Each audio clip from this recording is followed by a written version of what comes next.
Netcasts you love. From people you trust.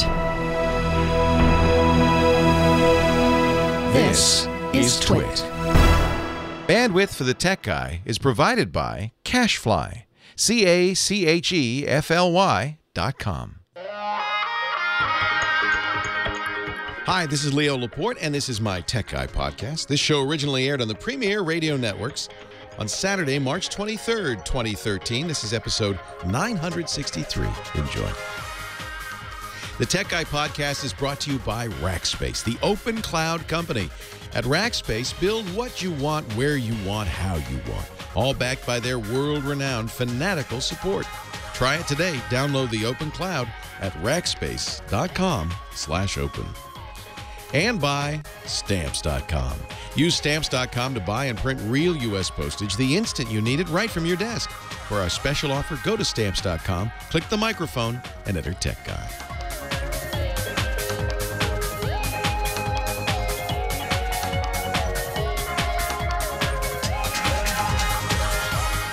Well, hey, how are you today? Leo Laporte here, the Tech Guy. And it's a time to talk all about the tech. If you've got a question about computers or the internet, if you're trying to decide what digital camera to buy, if you're interested in a cell phone but you can't figure out which is the best one out there for you, well, this is what we do here. It's my specialite each and every weekend right here. Yeah, the phone number is 8888-ASK-LEO, 888-827-5536. That's toll-free from anywhere in the U.S. But now, we have lots of listeners thanks to the internet. So if you're calling, if you're listening over the internet and overseas, we have lots of listeners. Well, we have lots of listeners inside the country too. But you overseas folks, here's what you do overseas. Is Canada overseas? I don't think so. Over 49th parallel. Overseas is a funny word. International. How about that, listeners? You can use your Skype and call 1+1-888-827-5536, and you can join us anywhere, toll free. Cost you nothing. Cost you nothing. Wow, I thought I'd be talking about this today, but Apple fixed it. There was a little fracas, a little brouhaha, a little to-do over Apple security this last couple of days. So on Thursday, Apple does something good. They roll out what we call two-factor authentication. And this is a good thing. Your bank may have it. Google has it. Lots of places are adding this now as we have more and more problems with bad guys breaking into our systems. One of the real vulnerabilities is the security question. You know, oh, I forgot my password. No problem. Just tell us the street you grew up on and your birth date and you're in. Actually, in Apple's case, it wasn't even that. Just tell us your email address and your birth date, and we'll fix that password for you. No problem. We'll reset that password. Oopsies. That's kind of I mean, first of all, people's birth dates are not a secret in most cases. You can find my birth date on Wikipedia, but even if you're not on Wikipedia, your birth date is often on Facebook and all sorts of places, and probably pretty easy to guess that email address. In fact, that might be on Facebook as well. So Apple had to take down the I Forgot site yesterday. They added this really great two-factor authentication, but then they blew it, and for considerable amount of time, at least 24 hours, pretty much anybody who knew your birthday and your email address could get access to your iCloud account, which means everything. Your iTunes, they could gift themselves iTunes stuff. They could, I don't think they get any cash out of it. Well, maybe with some sort of convoluted purchase a computer, return it policy, or purchase a computer and sell it possibly, something like that. Now, two-step verification is good. So what happened is Apple implemented that, and if you were lucky enough to have turned that on, you were fine. It was the people who didn't turn it on, people like me who went there and all of a sudden, I don't know what the secret questions are, so I sent the password reset. By the way, Apple, interestingly enough, they really screwed it up for me. I'm kind of out of luck. They have my right email address, but for some reason on the password reset, it's wrong. So I got a notification that I had changed my birthday, because I did. I thought, well, at least if I make up a birthday, it'll be a little harder to guess. But I didn't get the password reset. I don't know how many people got bit by this. Apple immediately, when it was revealed, took down the I forgot site for 24 hours. It's back up, fixed, apparently. So you should probably go in there and turn on two-factor authentication. Let me talk about what two-factor is and why this is a good thing. Authentication, that is proving you are who you are, involves one of three different techniques. There's the most common, which is something you know, like a password or the answer to a secret question. That's something you know, right? That's one possible factor. Second factor would be something you have. A key, a physical key would be something you have. A note from the king would be something you have to prove who you are. In the case of the digital era, something you have might be your smartphone or a dongle. You know, you've seen those little footballs that PayPal and VeriSign were sending out that would generate one-time codes. Or I have a little credit card size thing from VeriSign, generates a one-time code. That's something I have. The cell phone's a really good one. Everybody has one. We carry it around all the time. So Google Authenticator, Blizzard has an authenticator. These generate codes that only you can generate. So the bad guy would have to have two things with two-factor authentication. Something you know, your password, plus this one-time code generated by your phone. Facebook's doing that now, too. There is a third factor, and really, if you wanted super secure, you could do the third factor, which is something you are. So to recap, something you know, like a password, something you have, like your cell phone, something you are, like your fingerprint, a thumbprint, iris scan. In the most secure situations, we might want all three. No one is perfect. A letter from the king could be forged. Somebody could guess or know your password. You could have as we've seen, a rubber thumb with your thumbprint on it. But the likelihood of having two or three, you know, gets lower each time. So it's a really fairly secure, and I encourage you to turn this on Google for sure. Turn it on Apple the minute they allow you to do it. Turn it on your bank for sure. I turn it on wherever I can. It's a little bit inconvenient because you have to have something. I wish everybody would use Google Authenticator. LastPass does, Google does. I wish more would use that because that's great. I have that. It's a little program on your phone. It algorithmically generates a 6-digit code and changes it every 60 seconds. The knowledge of the 6-digit code is limited to you, basically, or anybody looking over your shoulder. But again, that's only one. If you've got two factors, they would also have to know your password. See how nice that works out? So Apple was, you know, this was cool. Had Apple had this two-factor authentication and no back door with the secret questions, then our friend Matt Honan, who got hacked a few months ago and lost everything, wouldn't have been hacked. There is one thing you could, if you got your iCloud account got compromised, that would be kind of scary. They can wipe your phone and your computer if you have it attached to Find My iPhone.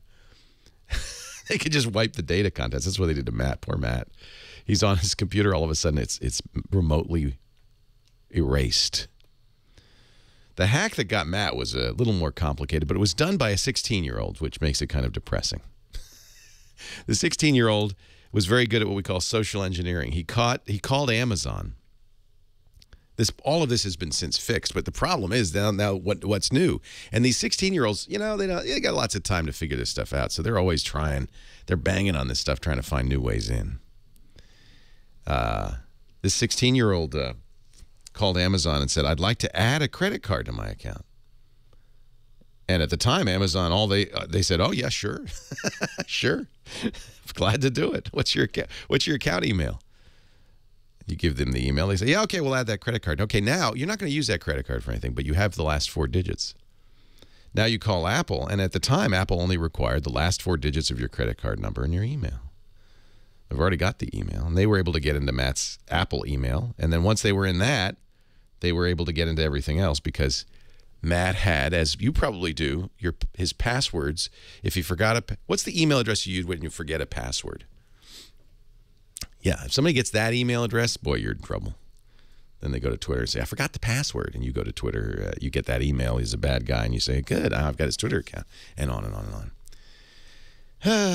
So Apple, good on you. If they had that second factor authentication, this probably wouldn't have worked. There's always that human factor, though, right? That's the thing that always scares me. Whenever I see, forget your password, forget your key, don't have your phone, well, we can help. That worries me. Turn it on anyway. Leo Laporte, the tech guy. Your call's next. We can help. Just send us. We'll send you an email. Updates are ready on my computer. Isn't that nice? Thank you, computer. Hey, do you have a crystal ball? You know, the kind that tells you you're about to have a computer disaster. I would. He gave you full instruction. That's why I have Carbonite Online Backup. I don't have to worry about computer disasters. Teaspoons of stuff and two scoops of fish. Coffee. But you have to rinse that out. You don't have to wash it, but you have to rinse that out. Yeah. Thank you. Yeah, I don't want to have an open cup here anymore. As often as they should. Many never. You'll have to put in a cup. The press doesn't fit in there. Sorry. Your computer files will be backed up to the cloud whenever you're connected to the internet. Every change automatically backed up. Your DVR has an open internet-facing telnet port. Tablet with a free Carbonite app. Wow. Well, but Jim San Marcos, you just make sure that that is inside your router and is not DMZ'd. Start your free trial today at Carbonite.com. You don't need a credit card, just my name. And that's all you have to do. 2 free bonus months. We should talk about this telnet thing. I don't know how I can. It's kind of hard to talk about it. This thing is kind of hard to talk about it on this show because it's so technical. I've done the Ring Central radio ads. What is new about the Ring Central radio ads? What's the deal? One brightness measurement. Lumens is not enough. You want to look for both high color brightness. Yeah, there's nothing I can do about that. The Twit Tube. I did see that. Rusty Bones, The Hobbit on Blu-ray is 30 FPS. It's not or 60, whatever. It's not f48. So I just watched it last night on my Blu-ray in 2D. It's quite beautiful. I actually like that film, even though they made up stuff. Who is Adria Ricards? Don't know that person. So I don't know what's going on. I can't even, there's nobody by that name in Google. Yeah, Jammer B, ironically, doesn't drink coffee, but he's the only one who knows how to make my coffee. I did give up on the beard. It wasn't me. I just looked like a grizzled old prospector. I haven't seen this Kevin in Dublin. Let me relaunch. Oh, I'm not in the chat. Let me get in chat. What happened to the RC beer container is back in the kitchen, not doing anything.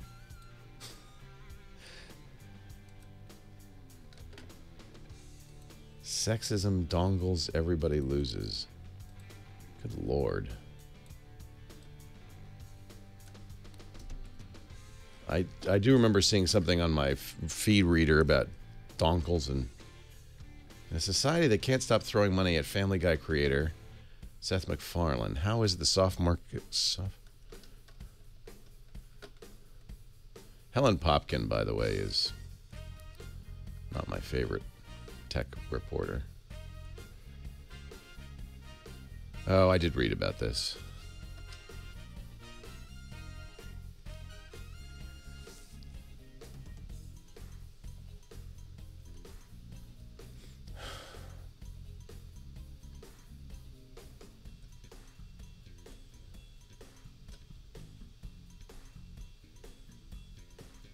Lost his job because he was joking around forking and dongles, which we joke around about all the time here.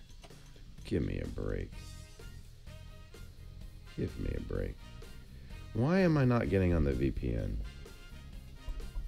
Please. Please get on the VPN.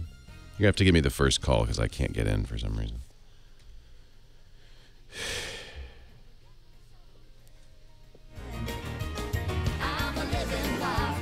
Leo, let's do one. Burt, Orange County. Thank you.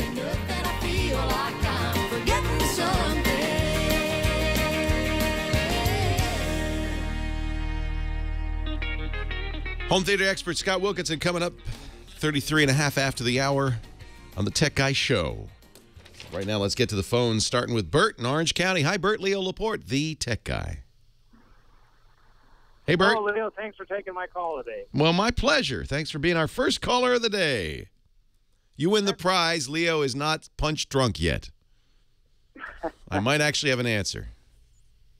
All right, my wife and I are planning on taking a trip to Europe this fall, and she's given me permission to buy a DSLR camera. Well, now, isn't she kind? Yes, So, she is very kind. So your goal is to take better pictures? Yes, I currently have a little 8-megapixel point-and-shoot type of camera, and that's just not going to cut it for this trip. Yeah. Well, So I was looking at the Canon T3i. Yeah, I would actually, I don't know if it's out yet. There's a new Canon DSLR that is smaller. See, one of the problems with DSLRs is how big they are, right? And by the way, remember the cost of the body and your first lens is only the beginning. Because you're going to buy more lenses. That's the whole point of a DSLR. It's interchangeable lenses. Canon. Now, what is your trip? It'll be in October. Oh, you got time. So Canon has just announced two new cameras, the T5i, and this is the one I'm interested in, the Rebel SL1. It is, they say, the world's smallest digital SLR. SLR means single lens reflex. It means that when you look through the viewfinder on the camera, you're looking through the lens. And pros like that because they're seeing exactly what the shot's going to look like. Change the lens, it'll change your point of view. You'll see the depth of field. You see how dark or light it is. So there's a lot to be said for that. I like DSLRs, although lately I've switched to a new format. I have a 5D, which is a DSLR, and I've switched to a new format, the mirrorless Micro Four Thirds, and I've been really loving it. So here's what I would say. You got a lot of time. I would say get that camera soon because you want to practice with it. You want to learn it. Exactly. We're going to Italy in September, so I've already purchased the camera that I am planning to take with me on the trip to Italy, which is Micro Four Thirds. And this is one you might want to look at as well. The Olympus OMD. It is very thin, very light because it doesn't have a prism. It doesn't have mirrors, so it can be a much more compact camera than even the SL1. And it gives you excellent images. And it does have interchangeable lenses, and the lenses are less expensive, and I think some very good lenses available for Micro Four Thirds. So that's one to think about, which is... Okay, now I'm assuming that all these cameras are novice friendly. Yeah, this camera is going to be no harder. The Olympus is going to be no harder to use than your point and shoot. They have a program mode. You just press and take a button.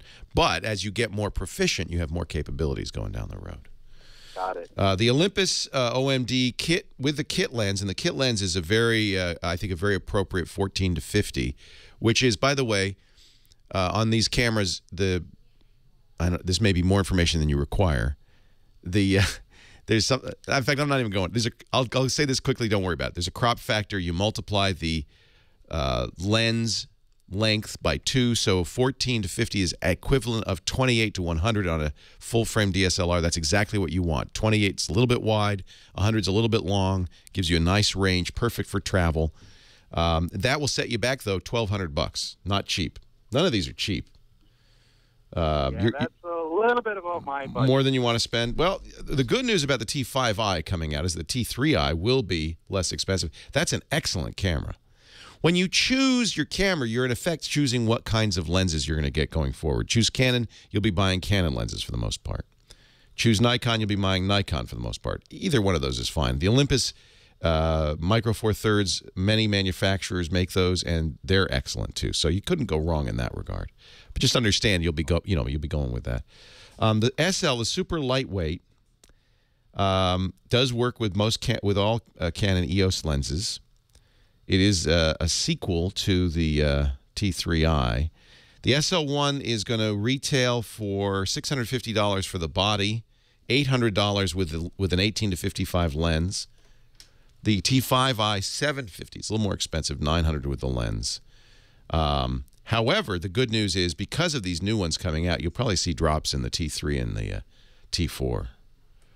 So and the T3i, excellent camera. If it's in your price range, I wouldn't hesitate. And here's the good news: next year or the year after, if you get serious about this, you'll keep all the lenses you've purchased. Those investments will still be good, and you can put a new body on it. That's the excellent. Yeah, that's the real argument for buying interchangeable lens cameras, is that you can spend money on the glass, the lenses, and as the bodies get more sophisticated, and you get more sophisticated, you can upgrade those. Another good one is the Nikon. Another one to look at is the Nikon D3200, which is also excellent. Okay. Now, should I be looking at any type of accessories, like, I guess, battery chargers and things of that nature? Here's what I would say all you need to do: get the kit lens, which will have a good range of lengths, so you have a variety of options. Get an extra, they never come with a memory, so get 2 memory cards, 2 high-quality fast memory cards, and get an extra battery, because having 2 batteries is great. Then you're out, you're walking. Where are you going? We're going to start in London, and then we'll go to Paris, and then we're going to go to Rome. Oh, so you're walking past the Colosseum. You've been out all day, and suddenly your battery dies. You don't want to miss that shot. So you pull your extra battery out, and you pop it in. Eventually, you want to buy more lenses. You do not need, and I don't recommend they'll try to sell you a filter for that lens. Don't put it on there. That's just, why put a $5 or $10 filter on a $100 lens? It just ruins it. Right. But you will want a lens hood. They almost always come with lens hoods. That kind of protects it as well as keeps the light out, the sunlight from the side out. I think all you really need is a second battery and 2 memory cards. I like 32 gigs. You probably don't need to go bigger than that. You can get bigger, but you put too much on a card, you're risking, if that card dies, more pictures. So for me, 32 gigs is a sweet spot. Okay, sounds good. All right. Have a great trip. Thanks very much, Leo. Maybe I'll see you in Rome. I'll be passing through. have a great one. I appreciate the call. It is a good idea. I mean, I did the same thing. 3 or 4 months before you go on a big trip, you look at it's wonderful to have a good camera and be able to take great pictures. By the way, all the cameras I mentioned will also shoot video, so you don't need a separate video camera. The video they shoot is superb, and I do recommend taking short, not long, but short little 6 seconds. When I say short, little videos in between your stills, because when you get back, it's wonderful to have a little bit of motion. You could put together a little computer slideshow that has stills and then occasional video with sound. It just brings it to life. And my good friend Ray Maxwell, who's a professional photographer, wonderful fellow, told me this little tip. He says, if you shoot video, shoot 6 seconds and think of it not as trying to tell a story, but as just little vignettes, just like your photos. And when I've done that, I've been so happy. You're going to have a great trip. Leo Laporte, the tech guy. That's why you shoot 6 seconds, species. You don't want more than that. No, unless you're shooting lectures, why would you want half an hour? I'm really intrigued by this SL1, but, it's still not as small as this. This camera, the more I shoot with it, the happier I am. Love the images. Let me look at this Deviant art thing. What is this, Kevin? Oh, it's Andy. Oh, look at this. Ha ha ha ha ha. Oh, I love this. This is for our cartoon show. There's Padre with making bacon pancakes. There's Andy Anako with his new Android phone. Here I am with my bouncy ball and a red nose. And is that Sarah? It's got to be Sarah Lane with her iPad. Isn't that awesome? We got to email this guy and say, we love it.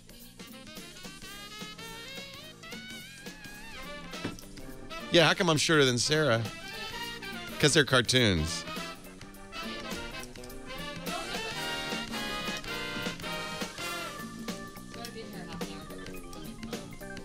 Oh, did you find it? Wrapped up where? So, Dr. Mom, you nailed it. Dr. Mom said, Lisa must not have liked the beard. Too scratchy. I kept it for... How long did I keep it for? I kept it for a week.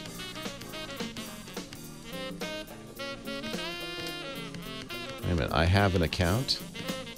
I have a DeviantArt account. Add comment. Log in. Yes, I understand that name has been claimed. Okay.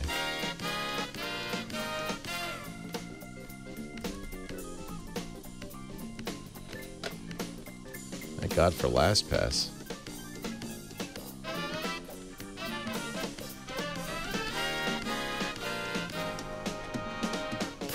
Do-do-do-do.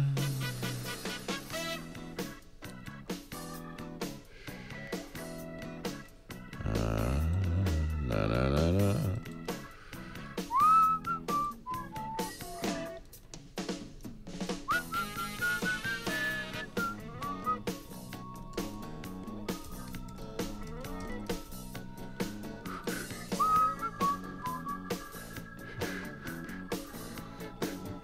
Good. I put a little comment on there. Oh, that is awesome. Well, 1 week in, it was stubble. Would have been a beard in about another week or two, but I just couldn't put up with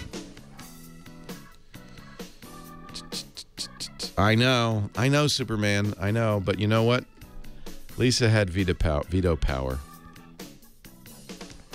Oh, let's get. We got him. Am?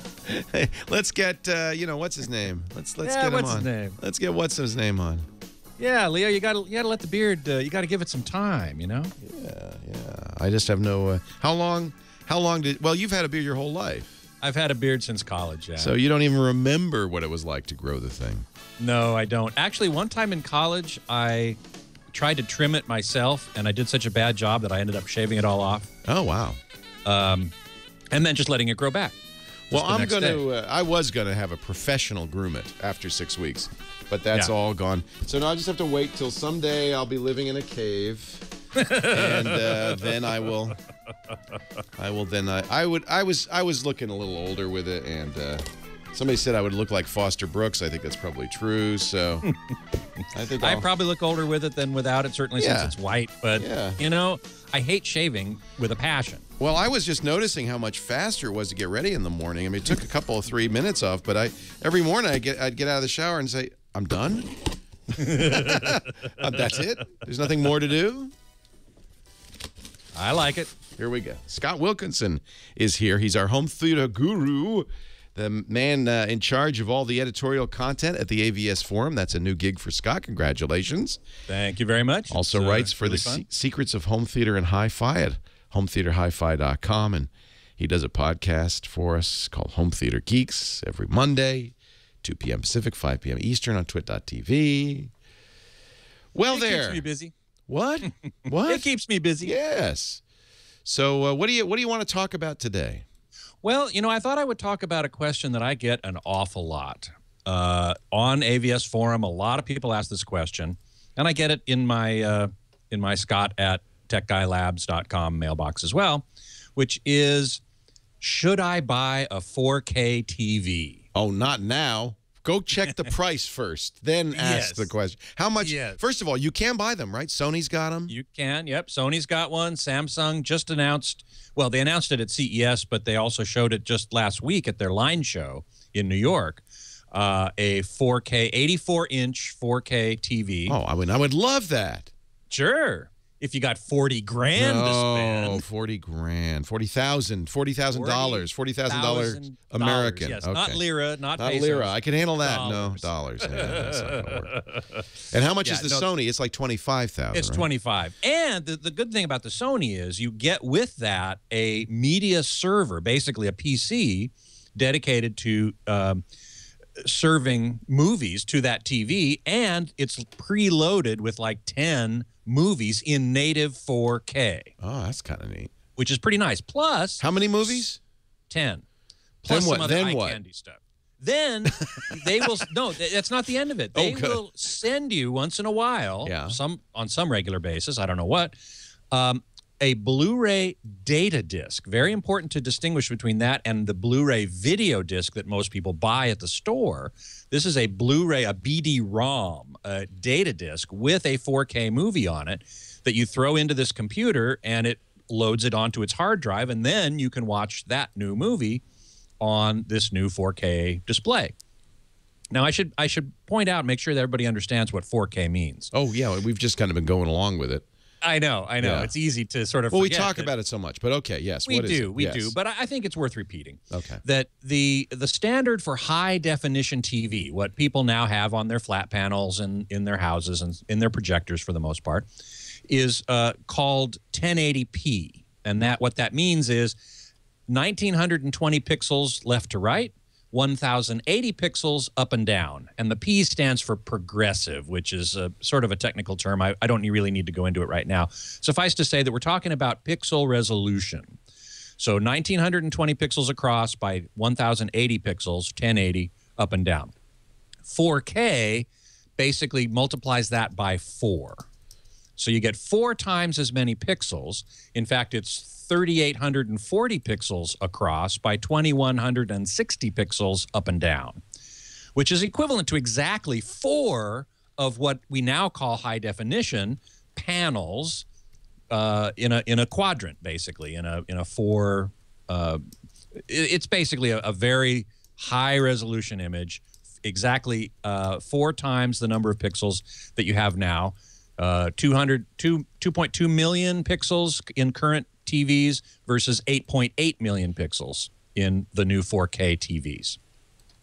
Now, that's, that significantly increases the detail and the resolution in the picture, but the human eye is only limited. It's limited in how much detail it can perceive. Any of us can perceive as human beings. And if you sit far enough back from a 4K display, you won't see any greater detail than you do on a current 1080p or high definition TV. By the way, 4K is also often known as Ultra HD or UHD. So you'll see that phrase sometimes too. So the question is, how far back are you sitting? How big is the screen? In order to answer the question, will you see a difference? Now, you and I have both seen 4K displays at various trade shows, at CES and at NAB and so on. And even the smaller screens, there is a qualitative difference that you can see, I think. You would agree with me.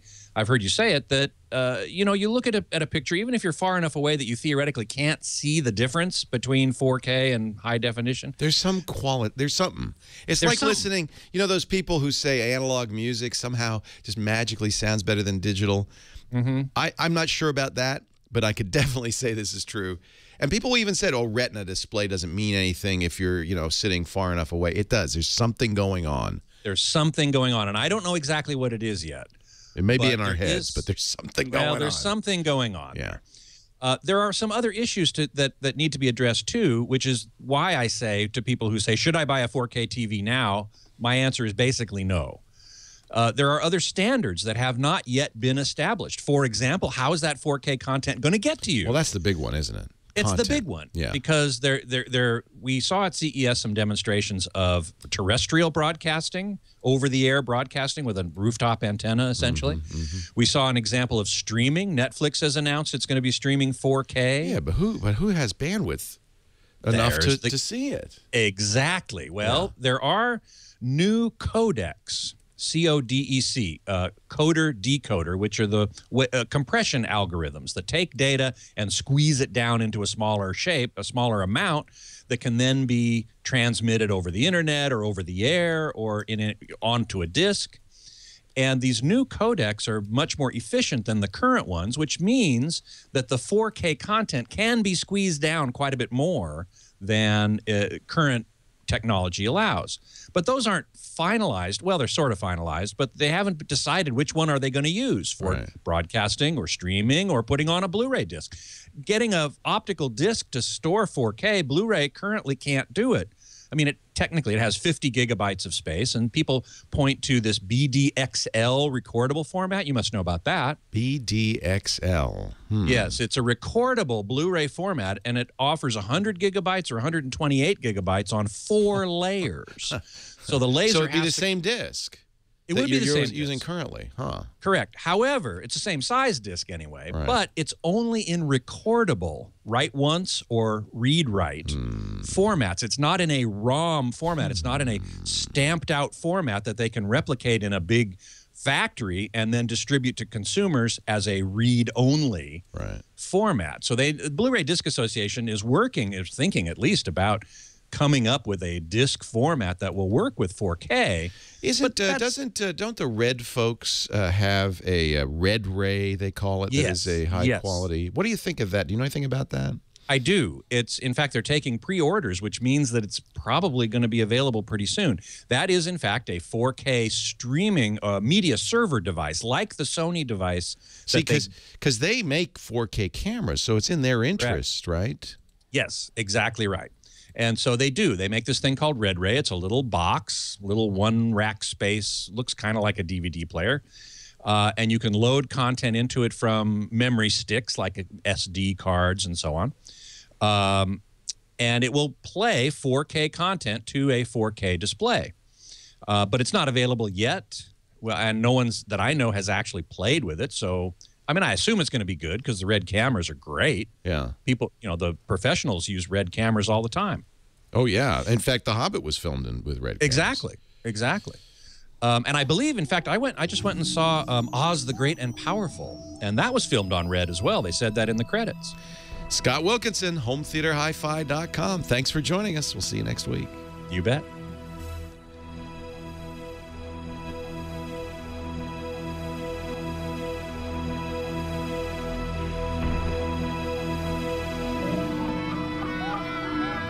Guys, can you refresh the callers because I don't see the text? I've looked in almost every business email I get includes some kind of a text. I don't see the text. So what did you think of Oz? Was it a good movie? As a movie, not so much. I just can't see a James. Was it James Franco? Yes. I'm sorry. As Oz. The whole thing just made it so uninteresting.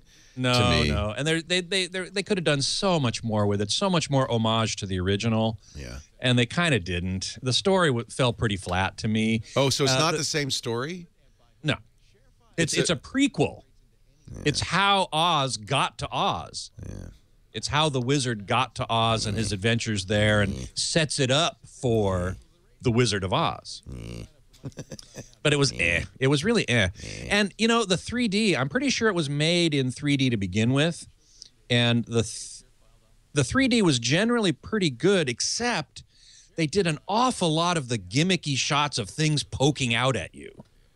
Like the Winky warriors, the guards of the evil witch. They have those long pikes, those long staffs. They were shoving them at the audience. It's like, come on. I've seen that a million times. It's not fun. Unfortunately, I didn't get to go see it in an Atmos theater. I'm going to go see it again in an Atmos theater, this Dolby Atmos sound system, because there's an awful lot going on in the surround channels, and I think in an Atmos theater it would sound great. Oz could come from above. Exactly. Yeah. Exactly. Yeah. But visually it's stunning. I mean, it's beautiful. The everything about the visuals is gorgeous. Oh, plus it's really funny. In the beginning, this is an homage. He starts at a state fair in Kansas. Yes, we know that's where Oz actually came from. He was a performer at state fairs. The movie is in black and white and 4:3 aspect ratio. Oh, I'm glad they did that. That's a nice little homage. Right, and then he gets into his hot air balloon. He's escaping something, and he gets caught up in the tornado. And when he lands in Oz, and slowly the aspect ratio starts to starts to widen out, and color starts to come into the picture. Instead of a switch flipped. That's good. Yeah, exactly. That was really good. They did that. Would it be good for kids, you think? Yeah, pretty good. There are a couple of scary moments. Nothing too bad. The Wicked Witches said that the kids liked it. Yeah, I don't think I don't think that would be a problem. Yeah. All right. And gimmicky, yeah, Smokey Bear in the chat room is saying gimmicky 3D effects. He hates them, and I do too.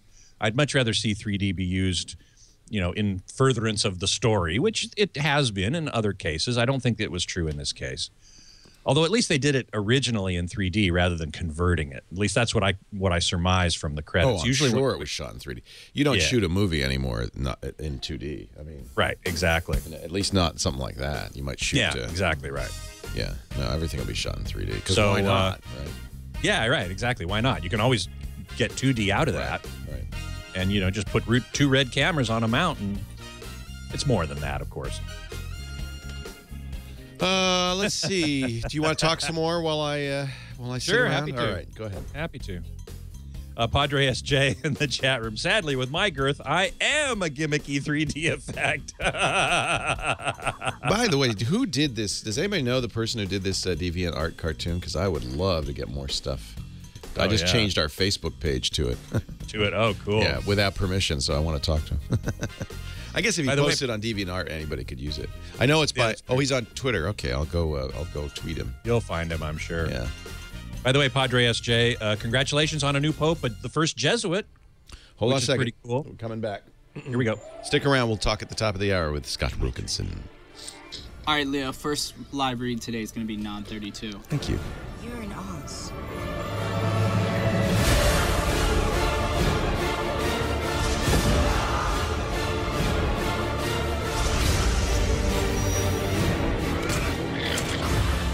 Even the sound effects are in 3D. Leo Laporte, the tech guy, 8888. Ask Leo. Back to the phones we go. Martino in Orange County. We got 2 in a row from OC. Hey, Martino. Leo Laporte here. Hey, Leo. Can you hear me? I hear you great. Welcome. All righty. I spoke to you a couple of times back when Luis was on your board there. Back in the old days. Yeah. I called a few years ago, back when I started a computer business, teaching kids computers with laptops. Yeah. Are you still doing that, Martino? Yeah, but now I've upgraded to iPads also. I think very smart. Kids love the iPad. So I have about 6 of them, 6 or 7, and I've talked to Apple about it and their ISO programmers and everything, and they have no solution. What's the problem? Well, on when you're doing laptops, as long as all your laptops are the same and they have the same chipset and everything, you can install everything on one and image it and then just knock them all out at once. Right. Well, I'm trying to find a solution to do all my iPads the same way, because I have to sync them one at a time, and I have over 300 apps, and the memory just... So it's like 2 or 3 weeks worth of work just to get all 6 iPads to have the same apps on them. There is a program called Apple Configurator. I'm surprised Apple didn't tell you this. I'm surprised because they thought my question was very... You know what they thought you wanted to do is pirate software. Exactly. Yeah, and Configurator probably will not let you do that. You probably have to have a license for each device. But the idea for Configurator is for businesses or schools to quickly deploy iPads or iPod Touches or iPhones, configuring large numbers of devices with the settings, apps, and data you specify for students, employees, or customers. I just read that off the Apple web page. So I can't believe Apple, these guys at Apple didn't say, well, yeah, we've got the Apple Configurator. But, there will be license issues. I don't know exactly how they handle that. You have to buy a copy of the app for each machine. But this Configurator, now, it works on OS X Lion. Do you have a Mac? No, I have a PC, but I have Apple. I have 2 Apple laptops. I actually have the old G4, and I have the Intel one with the highest operating system I can go. I think was what's the newest one? The Mountain Lion's the newest, but this needs Lion, the one previous to Mountain Lion. So if you can get Lion on it, you can use it. One I have, yeah. Yeah, perfect. Then that's what you'll do. So just search for Apple Configurator, and that's if Apple wants this thing to be a success in business and schools, they have to offer Apple Configurator. And know? Even our IT department with the school district that I still currently work with, they have no... This is on the app. You know, if you go to the Apple and Education page, there's a tutorial on how to use it. So this is exactly what you want. Now, I don't know what the cost is, et cetera, et cetera. I don't know if it's prohibitively expensive. And, you know, I'm sure you have to buy licenses for any of the software that you use. But this is Apple has a program to do this. And for that, you know, I don't understand why they didn't tell you that, except that they, you know, obviously, and this is where the paranoia about piracy just galls me. They thought you were looking for a way to pirate software, obviously.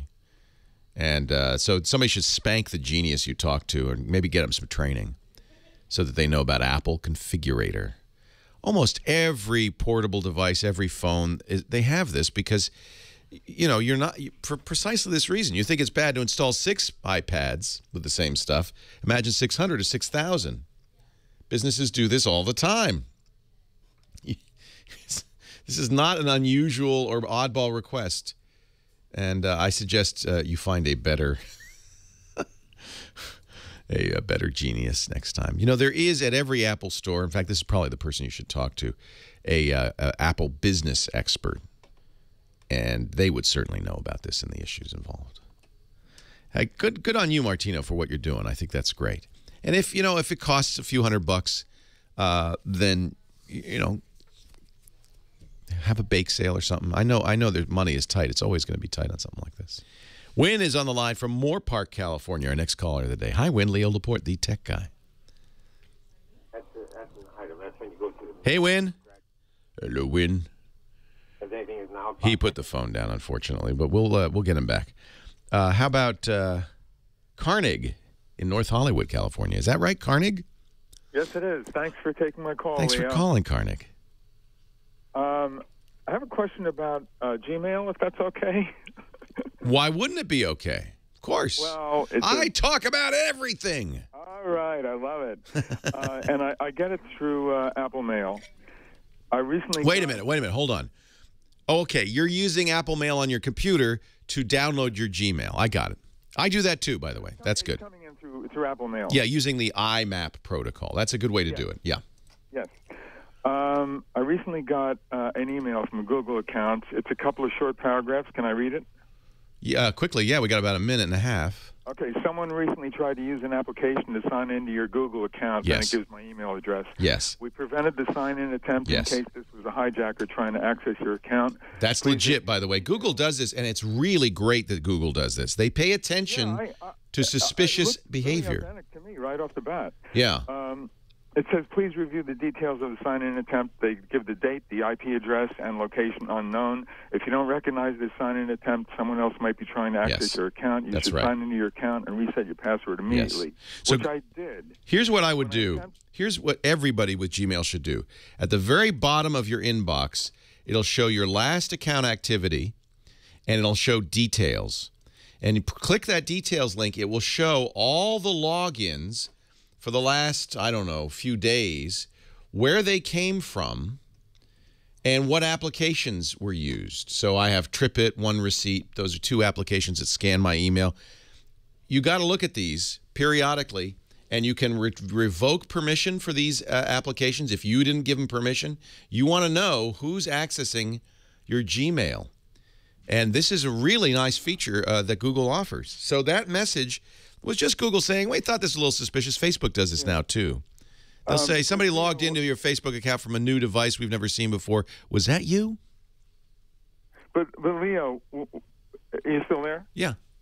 Yeah, when I attempted to reset my password, I was told I couldn't since my Gmail address was already used. Well, obviously, yes, it's mine. So I created a new Gmail account and password. Okay. Added it to Apple Mail, and each time I wake up on Mac, Apple Mail asks for my Gmail password, but it's asking for my original Gmail address password. So you need to delete the old Gmail account. None of the mail that goes to your old account will go to your new account. You know that, right? I was going to do that, but won't I lose all the mail? No, it'll still be on Gmail. Of course, you can't log in because you don't know your password. Yeah, but all right. But no, Gmail doesn't delete it if you delete the account from Apple Mail. That's the beauty of IMAP. The mail stays on the server. You need to recover that old Gmail account. I'll tell you some tips coming up after the break. Leo Laporte, the tech guy. This guy panicked. The 40 hottest women in tech. Gina, where's that? Oh, little do man, they know. In life today, we are so busy, so much to do, so many places to be, with Amber business MacArthur, travel and appointments Sheila and family Lazar. commitments. It's awfully hard to get caught up at the office. But I don't worry Lisa about it Kensel because I on can there? work anywhere. Why not? Anywhere with Go to My PC from Citrix. I Go never to My heard of PC lets me Complex.com. access my Denise office Howells? computer Well, obviously, anywhere I this guy am, watches, from any Mac, any PC, any tablet, any smartphone. As long as I can get online, I can get to work. And with Go to My PC, I can hate it when they run do any this. programs, send and receive email, I access really any hate. network I think resource this is loathsome. from anywhere I am, a coffee shop, an airport, a hotel.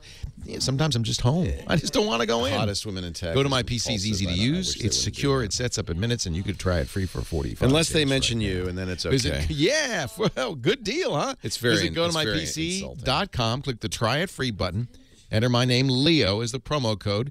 Download those free apps for this your is iPad, your interesting. iPhone, your Android Now, device, Gawker's and getting hit into the the app, road. which is the sleaziest Let's go site to in the history of the mypc.com, try it free. Yeah, promo code everybody Leo. always mentions her. That's hot for spelling or whatever the hell it is. It's so ridiculous. Okay. I know, I just had to show you because we're all thinking. Can you believe that Gawker, of all things, is complaining about this? Of all people. You're tuned to Premier Channel 7. Leo Laporte, the tech guy, will begin at 6 this is good. minutes Jolie past said the that hour. photo of me is From copyrighted Premier by Radio Mostly Network. Lisa. Please remove the picture. And while you're at it, take me off that list. Gina says, this week I was called every obscenity in the book and then included in the hottest women in tech list. I think it's time to get offline now. Jenny Jardin says, to the editors of that website, did you not see that I am bald and missing a breast and other body parts? The lulls, they're on you, says Jenny. Yeah, very offensive. Highly offensive. You are tuned to Premier Channel Highly 7. offensive. It's just Leo some Laporte, kid. the tech guy, Luke Winky will is, begin look at at him, he's 6 minutes 12. past the hour. It's From just some Premier kid. Radio It's Network. BS. But it's odd that Gawker's the one that complains about it, of all sleazy sites in the world. Yeah, we don't actually, Veronica is on a new TV show on BBC America that's sponsored by Gawker, and I said, sorry, I'm not going to promote it. I don't promote anything Gawker does ever. This is Whoops, Premier let me turn Channel off the 7. mic. Leo Laporte, the tech guy. All will yours, begin at Scott. 6 minutes past the hour. Thank you From very much. Premier Radio Network.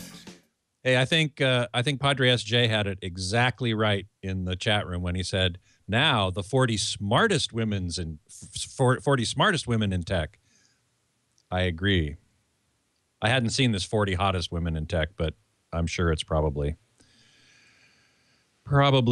not very good. Anyway, here I am. I'm happy to be in the chat room, and if you got any questions for me, I've already been answering a few. Somebody asked about a Samsung TV, the ES6150, I believe, which is related to the ES6000 series. The 6150 could be what's called a captive brand. It might only be at Best Buy or Costco or some retailer. They often have their own model number, which is the same TV as the generic one, ES6000, say, but it's a slightly different number in order to differentiate it and make it easy for different retailers to deal with Samsung or Panasonic or whoever. So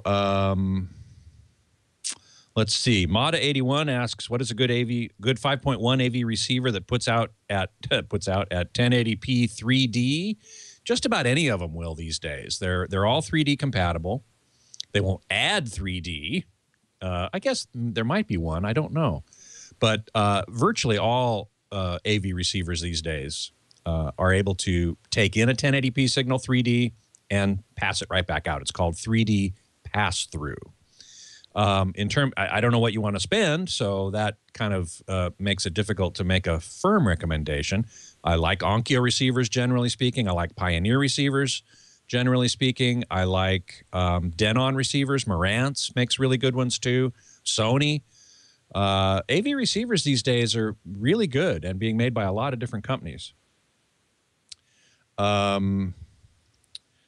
So let's see. Oh, David Bick still sees some receivers without 3D. They'd have to be the super low-end ones, super low-end, like, you know, $200, $250. When buying a receiver, I typically advise budgeting on the order of $500. That's going to get you a receiver with real binding posts for the speaker outputs. If you're way down in the $200-300 range, you're going to get spring clips, which are pretty funky. So if you can spend $500 on a receiver, you're going to get one with 1080p 3D pass-through. You're going to get nice speaker outputs. You're going to get a reasonable amount of power, good features, room correction from Odyssey, or in the case of Pioneer or Yamaha. Yamaha makes good receivers too. They have their own proprietary room correction algorithms. So, you know, if you can spend that kind of money on an AV receiver, I don't think you can go very wrong. Of course, you do want to go check the reviews on sites such as Sound and Vision, CNET, hometheater.com, my old website, to, you know, see if there are any that really rise to the top. I'm about to do, in fact, on AVS Forum, a roundup of the best reviewed receivers of 2012, because we're only now, this month, starting to see the announcements of the 2013 line. So most of the 2012s have already been reviewed. So I go out and I take a look and I say, okay, here's the one that CNET and Home Theater and Sound and Vision and all these places found to be the best amongst them. And you can also often get a really good deal. Leo was talking about this earlier today in terms of cameras. When a new model comes out, the previous year's model goes down in price because they want to get rid of inventory to sell the new ones. So that's actually a really good strategy with home theater equipment as well. Let's see. Paul is asking, what would be a really great TV that would also double as a monitor? I don't know. I haven't really ever evaluated TVs in terms of their quality as a monitor. Virtually all computer monitors these days are LCDs. So that's probably one thing to think about. Particularly if you use it as a computer monitor a lot and you've got a lot of static imagery on the screen, a lot of things that are just going to stay on the screen for a long period of time, you don't want to use a plasma.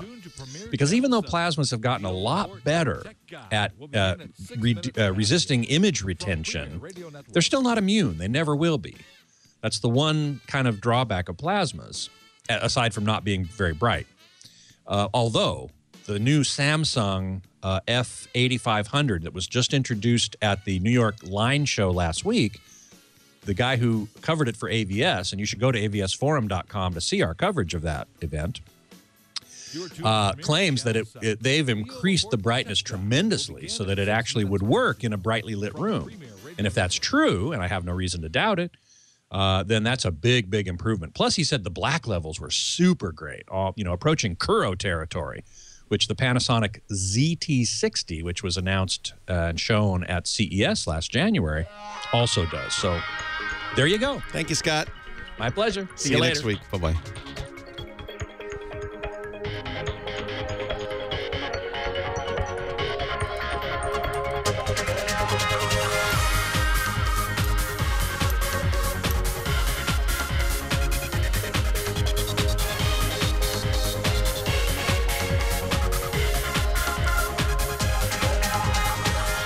Well, a good day to you. Leo Laporte here, the tech guy. Time to talk about computers, the internet, cell phones and camcorders, MP3 players, home theater, and all that jazz. 8888 Ask Leo. That's the phone number if you want to find out what I've talked about, get links to the sites I mentioned and so forth. You can do that at techguylabs.com. You'll also find a link there to our wonderful chat room.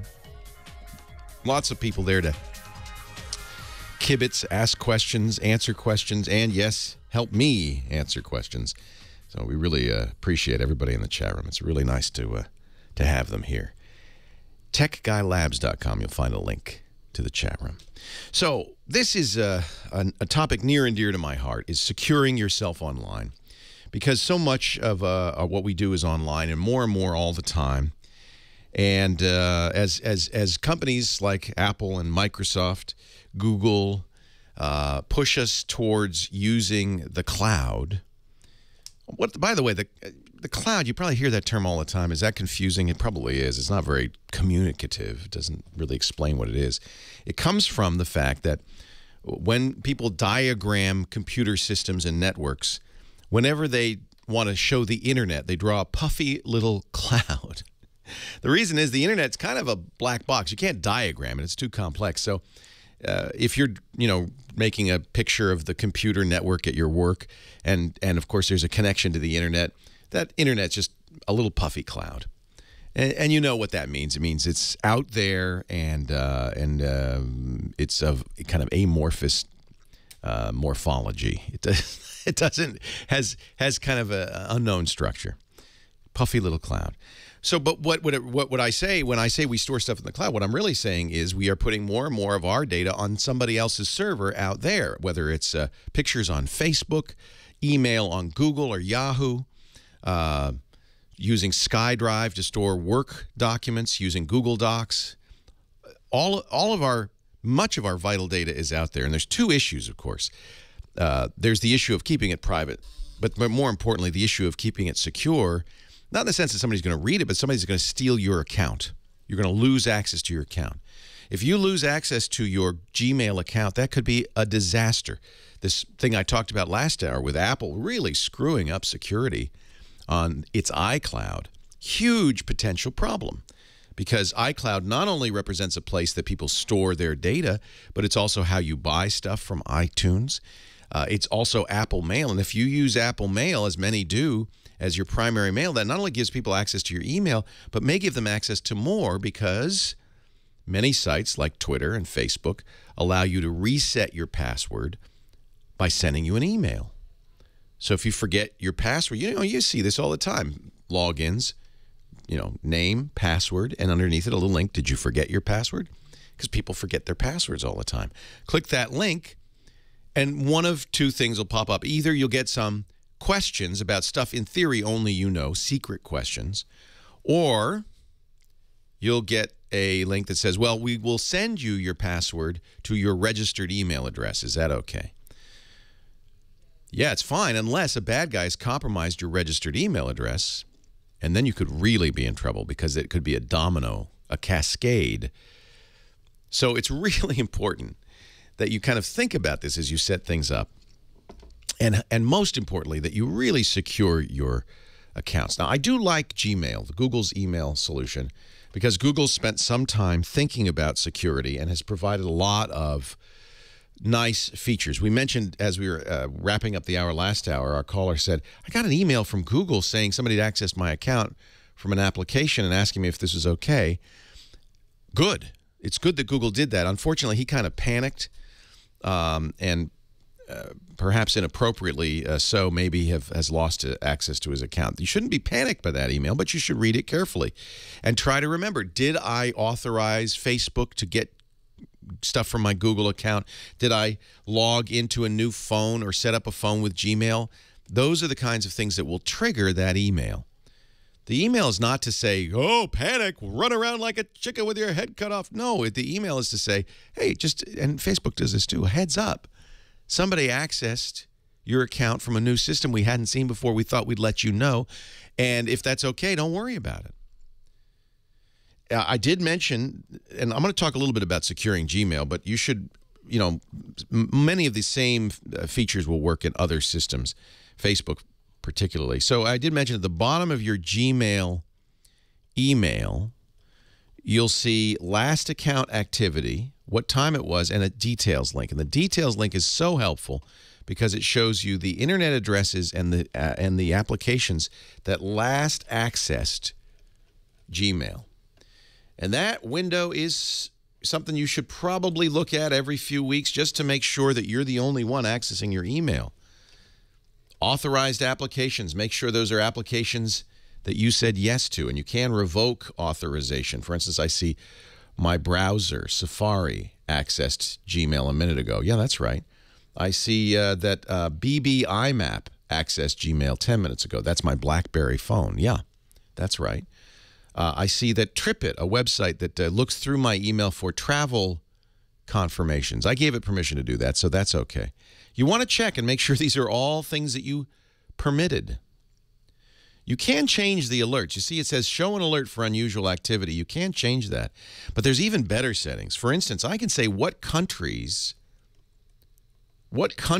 are allowed to access my Gmail. Now, if you don't go to China, make sure China's not on that list. That way, no one from China can access your Gmail.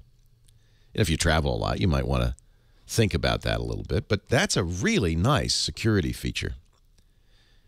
I also would encourage you to turn on something that Google calls second-factor authentication. Actually, Google calls it two-step authentication. We talked about this last hour. The idea that in addition to your Google password, you need some more information to access your Google account. Turn that on. It's a little bit of an inconvenience, but it does secure your system considerably. And then, very important, is to attach a cell phone to your Google account. And this will be a way that if somebody does somehow hack your Google account and change the password, this is your great fear, right? Somebody gets into your Google account. Maybe they hijack some other email or whatever, but they change the password. If they do that, you've lost control of the account. But Google has a feature, and you absolutely must turn this on, that you can recover your email via your cell phone. That they'll send you a text message, or they'll send you, or actually, a robot will call you and give you the chance to reset your password via your cell phone. That means unless the bad guy got your cell phone too, you have a way to get your account back. It doesn't have to be a cell phone. SwapRat says, well, I don't have a cell phone. It can be a landline. It can be any phone number. Google, a robot will call you and say, we are resetting your password. Here is the code. And then that's really important. Doing that will keep somebody from hijacking your account. Now, you should still check to see if somebody's got your password. Maybe it's just reading your Gmail. That would be bad, right? But if somebody takes over your account, and this happens all the time, it's really nice to have this backdoor that only you can use because only you have your cell phone, right? Highly recommended. Facebook has some security features. Turn on if there's second-factor authentication in your bank. Turn it on. Yes, it's inconvenient, but there is a trade-off. There's a direct trade-off between security and convenience. And I would submit, maybe you don't care if somebody gets your Twitter account. Maybe that's not important. Maybe you don't care if, somebody gets your American Greetings card account. Then don't worry about it so much. But your bank, your email, these things are really important. You want to lock it down. Again, by Chilla, you don't have to have a cell phone to do this. Any phone number will work. Any phone number will work. So highly, highly recommend that you turn these features on. And then, if the worst happens, at least there's a way out. And second-factor authentication, 2 thumbs up. Leo Laporte, the tech guy. 2 thumbprints up.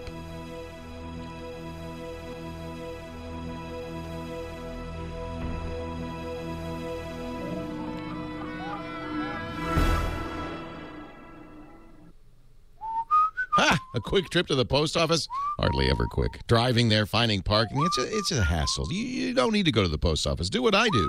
Use Stamps.com instead. Stamps.com, it's a quick and easy way. I don't know if I can show you this. Thank you.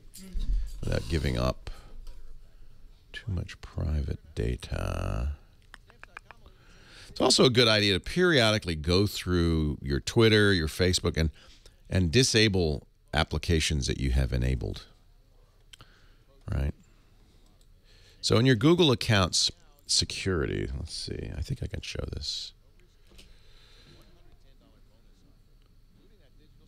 Recovery options, that'll show my phone number. Let me just look. Yeah, so you can update your recovery options. That's very good. Very good thing to do. Recovery email addresses, alternate email addresses. I would definitely mess with that security question. They do have a security question. Yeah, mypermissions.org is good.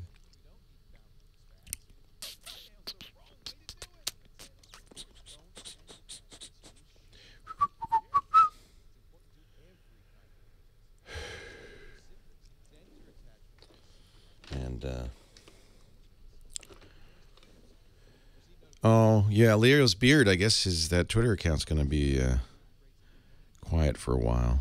I'm gonna grow one, but it's just going to have to be sometime when I'm in a cave.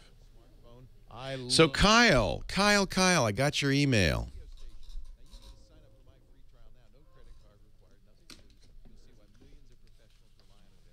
Get started with my special 30-day free trial. Go to sharefile.com. Click the microphone at the top of the page and enter my name. Hey, Leo, I'm sorry. Were you talking? I got your email. I'm bummed, man. I won't say anything. Yeah. I mean, it's fine. Is it okay? Yeah, it's totally This is fine. your choice, right? It's my choice, yeah. Good. That's all I care about. Yeah, it just feels right. Yeah. Yeah.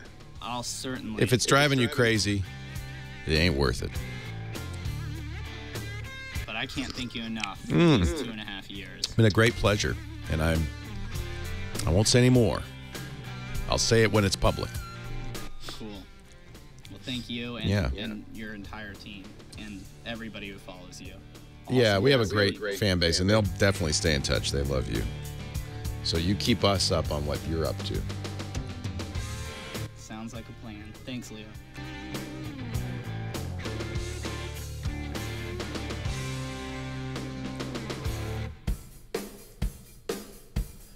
And is Gina Salvati there? She's not.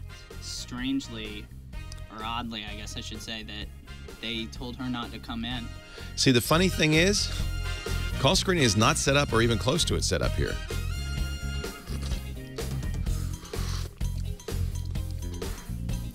So who's screening calls? Nathan? Nathan is, yeah. Okay. And then he's going to be running the board, right? Yeah, Nathan's gonna take over. So they're gonna still need a call screener because, well, unless they think they can get this thing in 2 weeks. They're just trying to save money left and right.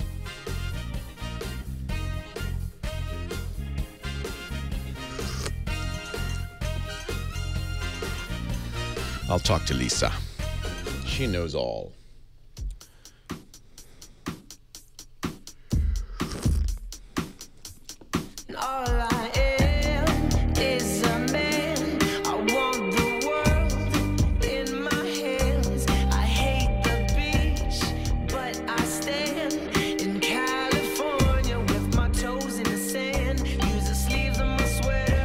Leo Laporte, the tech guy. 8888. Ask Leo. That's the number. 888-827-5536. Website is techguylabs.com. Let's go back to the phones here. And I think Ralph in Torrance has been hanging on the longest. Hi, Ralph. Leo Laporte here. Hey, Leo. How's it going?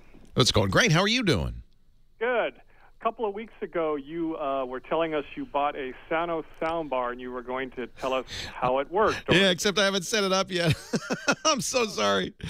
I bought it for my friend, Lisa, and she needs it because she doesn't want to put 5.1 surround in her bedroom. She wants decent sound. Now, the Sonos soundbar, like a lot of other soundbars, is designed for a HD TV to give you simulated surround sounds. It has, I'm not sure how many speakers, a number of speakers in there. And the theory being using computer technology and binaural imaging that they can kind of trick your ears and think that sound is coming from all the way around you. I've never experienced a soundbar that does a great job of that, but it might, if you don't have the option, the best way is to put in 5 or 7 speakers and a subwoofer. But that's a lot of wiring, a lot of expense, and for people that may be more than they want to do. Soundbars sound good. You might want to add a sub to this. Sonos does offer a sub. It's expensive. Subwoofer is about $600 or $700 from Sonos. The advantage of the soundbar from Sonos versus, say, a Bose or a Onkyo or a variety of other companies make soundbars is that it's also a Sonos system. And Sonos is I'm a big fan of Sonos, even though it's very pricey. It's a system that lets you put music in every room using their own proprietary wireless technology. And so you can play music from your computer, but you can also play Pandora or Spotify or RDO. You can play in-tune internet radio, so you can listen to pretty much any radio station. I use it as my alarm clock. I have Sonos speakers in every room of my house. So it's a really great way of putting audio everywhere. And this Sonos soundbar is a full Sonos. So, and it's one of the reasons I got it for Lisa, because she can listen to, she loves Pandora, for instance. So she can listen to Pandora on her Sonos soundbar in addition, you know, when she's not watching TV. So. You also, since you didn't hook that up, mentioned that Time Warner, you can go through a Roku box and get Time Warner wirelessly? Now, this is intriguing, too. So the new Roku 3, which just came out, has a Time Warner app, and I wouldn't be surprised to see other companies do this. You need to have a Time Warner cable account. Which I do. But you may not want to buy a cable box for every room. Right. Let's say you have a TV in the pantry and you want to get Time Warner programming on that. Well, I haven't tried it, but according to the article I read on TechCrunch and the reviews of this Roku 3, you install the app, you log into your Time Warner account, and not only can you see on-demand shows, you can see live TV. Is it HD? Sure. Oh, great. Sure. So I love the Roku 3. So it's the Roku 3. Yeah. How much is the Roku 3? $100. It's their just came out. It's their latest Roku. It has another feature I particularly like. The remote control has a headphone jack. Oh, great. So my mom's coming to visit me. She's 80. She's a little hard of hearing. She likes the TV really loud. Right. So I'm putting the Roku in her room, which it does have a cable box, so I'm not saving any money on that. But now she can watch Netflix or Hulu Plus and have the headphones plugged into the remote and turn it up as loud as she won't bother me or anybody else in the house. It's really cool. Great. Yeah. I think the Time Warner app may work on other Rokus. In fact, somebody in the chat room says the Roku 2 does support the Time Warner app. I would guess it works on all of them. But you might as well, if you're going to buy a Roku, get the newest. Right. Well, hopefully in a couple of weeks you'll have that soundbar hooked up. I'm sorry, Ralph. I apologize. I will. The minute I'll hook it up tonight. The minute I hook it up, I'll come back on the air and I'll give you my review. You know, I'm pretty sure it's going to sound great. Sonos stuff. I've never had a problem with the quality of the sound. The only issue is its cost. The play bar is $700, which now you have to plug it into the wall, correct? Because it has little power amps. Of course, it has power, and you'll want to connect it to your Sonos network, either wirelessly or wired. So if you've got an Ethernet jack near there, that can become the base unit for your Sonos network. Otherwise, you'll need to get a Sonos bridge that's hooked up to your Ethernet wherever that is, because that's how you get it online. With your Sonos, correct? Pardon me? Only if you want to use it with your Sonos. Yeah, if you just but want it as a soundbar, right. You don't have to. And there, you know, I've tried the Bose soundbar is $2,500, and I'm underwhelmed given the cost. So, yeah, it's $700, but it's still less than a third of what the Bose cost. I like it that Sonos has figured out latency issues, so you could get a wireless sub, the Sonos sub, and you should get pretty good quality. This thing has a center channel and a left and right channel, a total of 7 speakers in this bar. Sonos really seems to know quality audio, so I'm going to guess that this is going to sound pretty good. So it's an HDMI cable and a plug into the wall. And that's right. It. And Ethernet if you want the Sonos capability, or a Sonos bridge at somewhere else in the house. Great. Okay, thanks, Leo. You're welcome. The other advantage, of course, is you can use your Android or iPhone to control it. And I love that. I have my iPad. In fact, everything I have, my computers, my phones, everything has Sonos software on it, which lets me play, you know, music throughout the house. So very cool. Very cool. I like this a lot, and I will give you a full review as soon as I've set this up. 8888 Ask Leo, that's the phone number. Ray in Greenwood, Indiana's next. Hi, Ray. Leo Laporte here. Hey, Leo. How are you doing today? I'm great. How are you? I'm doing pretty good. We're having some pretty decent weather for a change around here. It is spring. We had the vernal equinox 3 days ago. It is spring. Hallelujah. That's what they say, but we're supposed to have a big snowstorm tomorrow, so who knows? Well, it was spring. Yeah, for a while it was. As long as it clears up by the end of May, we're all okay. Yeah, I hope so. Hey, Leo, I got a problem. I actually paid for some Apple movies from iTunes. Yeah. But my problem is I can only play them on iTunes because of this DRM thing. That's right. Is there any way around that? Oh, I'm sure there is. There's probably some program out there to remove the copy protection from an iTunes movie. I don't know off the top of my head. I've tried about a dozen of them, and they can't do it. Yeah, I mean, if you buy stuff on iTunes, you have to use an Apple-approved device to play it back. Right. Let me see. Here's a Lifehacker article from January, a couple of months ago. Let's see, how to remove DRM from iTunes video and purchases. And they talk about probably all the things you mentioned. It doesn't sound like they had much success. I haven't at all. Wait a minute. This product works very well. Lifehacker. I'll put this article in the show notes. Leo Laporte, the tech guy. Looks like they were able to do it. Note Burner M4V Converter Plus.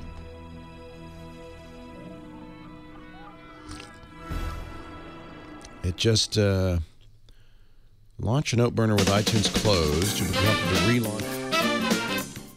All right. Once Note Burner is open, you can launch iTunes, add a DRM-laden purchase, clicking the Add File.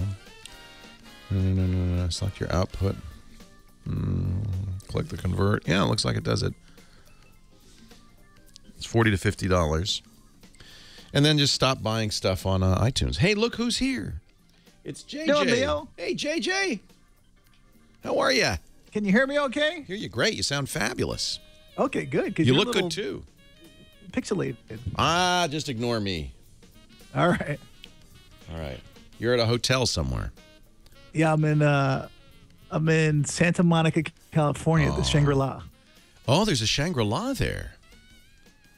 I didn't know that. Yeah. Yeah, I didn't either. It looks like a small boutique Art Deco hotel. I just walked in. Is it the same Shangri-La as the Shangri-La chain? I can't hear you. So I don't know what's going on with this connection. Turn off your video, John. Okay. Let's just not send him video it's either. Off? Yeah, that'll help. Then Skype can throw everything at the audio. Yeah, okay, good. And we'll just pretend we can't see you, which we can't. Hotel Shangri-La's Boutique Santa Monica Hotels. I think it's not the same as the Shangri-La chain. No, it is. It is? Yeah, definitely. Has to be, right? Yeah, it is. Indus Investments DBA Shangri-La Hotel. Huh.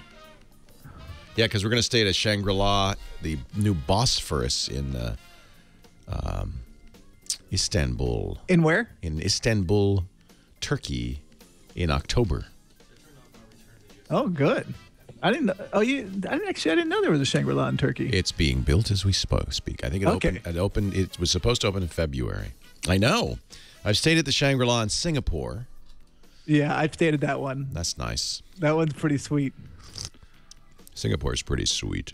I love Singapore. I could use some Singaporean food right now. Oh, the food. Oh, I love it. It's the best part. Yeah, I agree. Well, I got your list, and I think I love all of those things. We probably won't get to all of them, but we'll start and work our way through.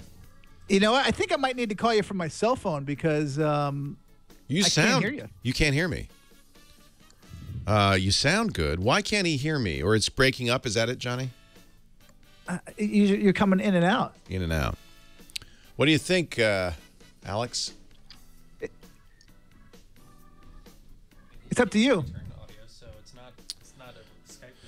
Do you have our number, John? No, you can message me or you can just tell me right now. Can't. What's your number? We don't have time to do this. We're going to call you.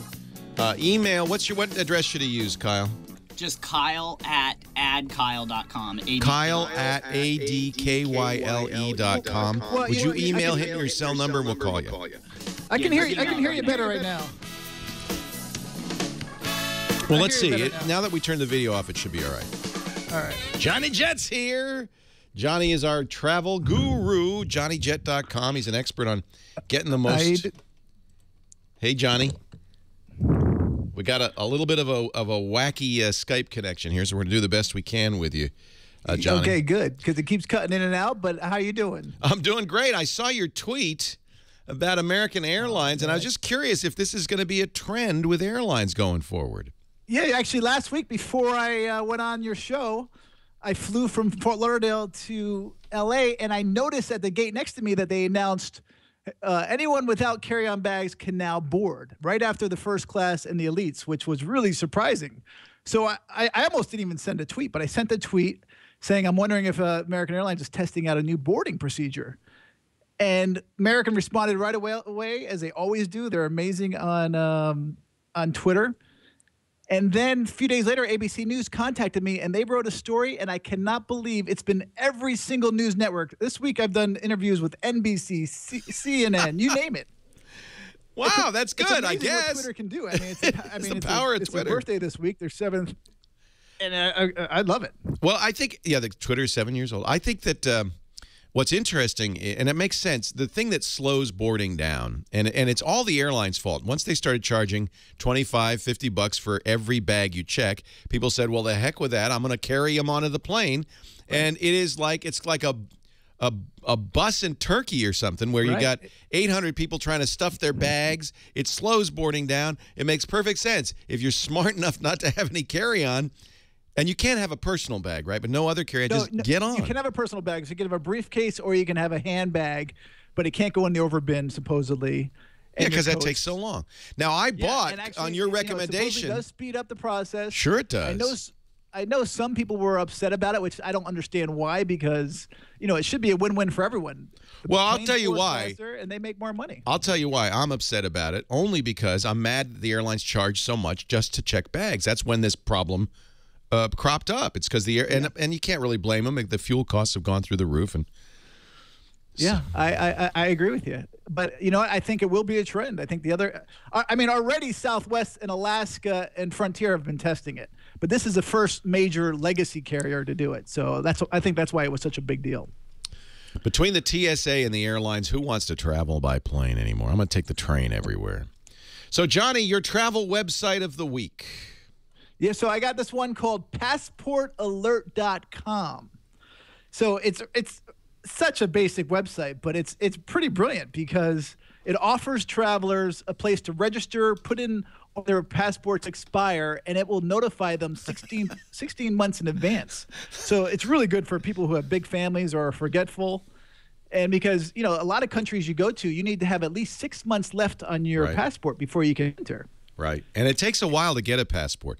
If you're willing to pay, $60 to expedite it, you can get a passport in a few days, right? You can, but, it's just a hassle. You can also show up to the one of the passport offices, which there aren't that many in America.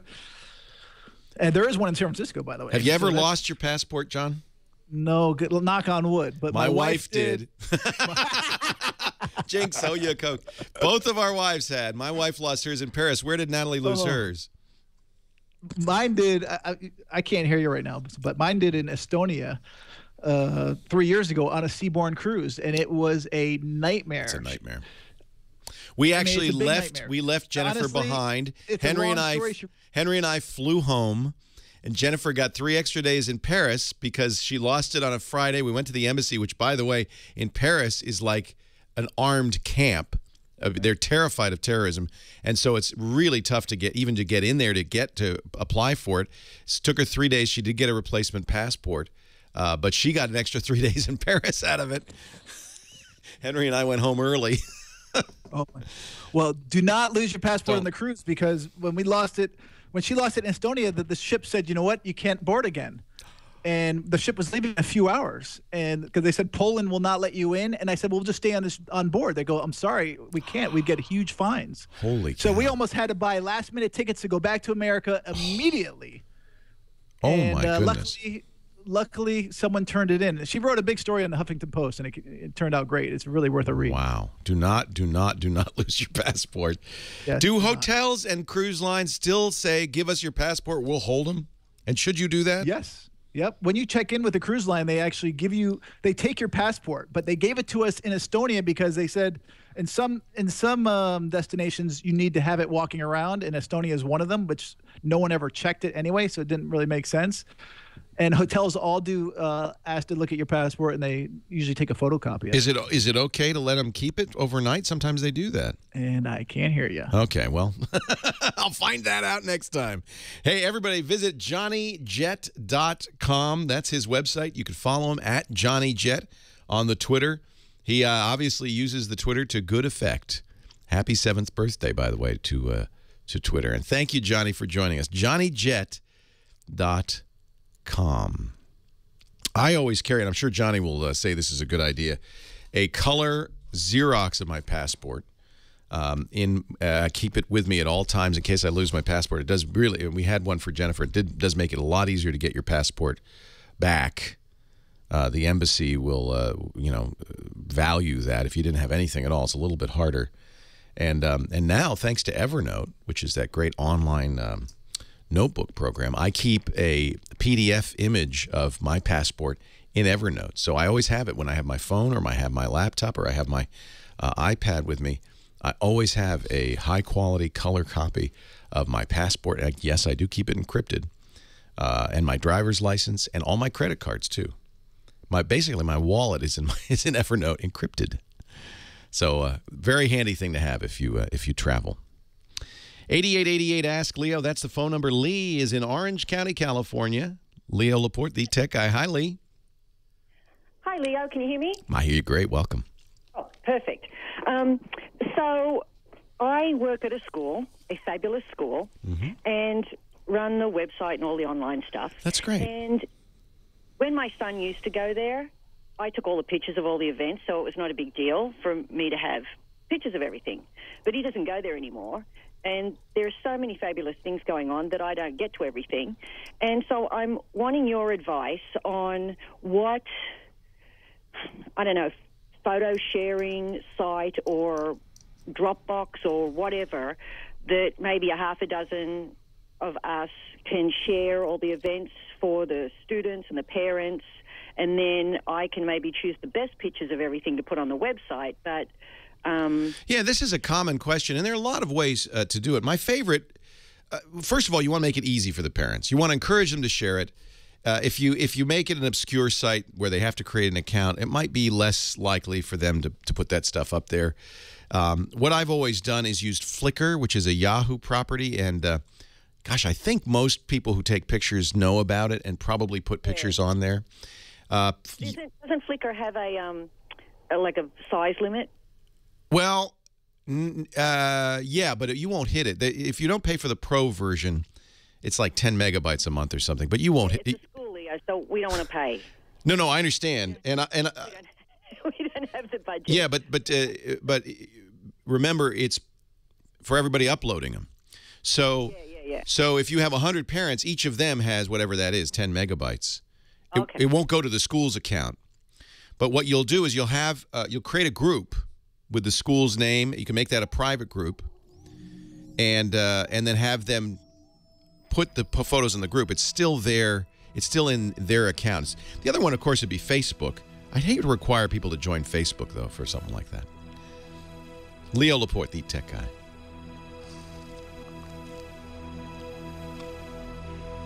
Let me see what Flickr costs. What it would be, I mean, the other one would be something like Shutterfly or OPhoto. Those probably are free. The internet is an absolute necessity for our. But if you're a school, I hate to endorse without worrying about malware, viruses, something like that. Phishing scams. What is the? Let me look at the. How can I find out what you get with a Flickr Pro? Nod 32 from ESET. It has the most advanced heuristics engine. That means it proactively detects all kinds of internet threats as they happen before they hit you, like those fake websites masquerading as real ones. Google has Picasa. That is free for the first 2 gigabytes, so that might be a good choice too. I'll mention Picasa. It's funny, people who don't mind Go to sharing Leo or call 866 to Flickr sometimes have an issue on Picasa. Don't forget to like ESET USA on Facebook, Google. and you get their new social I don't know media why. scan. Okay. Your Facebook wall, Pro, you get unlimited 50 megabytes per photo. Not 32. Oh man, in life today we are so You get 300 megabytes a month for free. I mean, like, this is plenty for free. But I don't worry about it because I can 2 video uploads each month. That might be a limit. Go to my PC lets me access my office computer anywhere I am, from any Mac, any PC, any tablet, any smartphone. As long as I can get online, I can get to work. And with Go to my PC, I can. I think this would be a good choice. I'll mention Google. Certainly, that's a good choice too. From anywhere I am, a coffee shop, an airport, a hotel. Sometimes I'm just home. I just don't want to go in. Go to my PC is easy to use. It's secure. It sets up in minutes, and you could try it free for 45 days right now. Well, good deal, huh? Visit Go to my PC. So this is where Google's moving people because they want them to have a Google Plus account. Leo is the promo code. Download those free apps for your iPad, your iPhone, your Android. Oh, no, this is going to be the. That's gotomypc.com. That's going to. Is it Plus? I guess it is. See, this is where they're going. They want everybody to have a Plus account. I have tried Keep. I like it.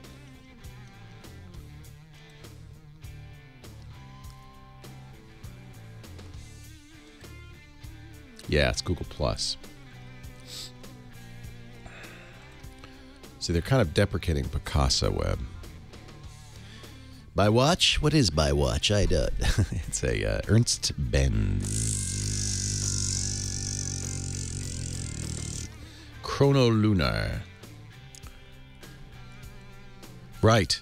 I agree, Knox Harrington. I think Google did themselves a huge disservice killing Reader. I think they're going to regret that bitterly.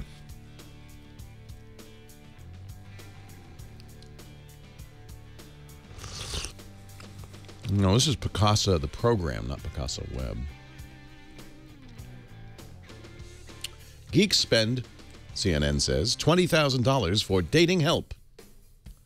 God, I just hate sensationalism in news.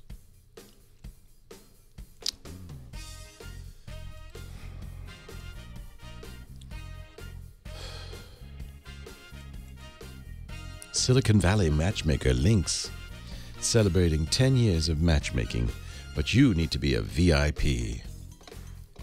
Do you have what it takes to meet a VIP? This is so sleazy.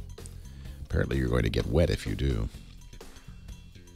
Ultra successful in discerning male and female VIPs of all ages. Oh, this is so loathsome.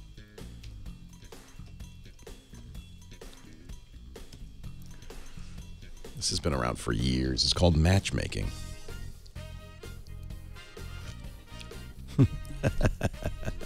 There's a hole in my ostrich pillow. I think we threw it out because it's leaking.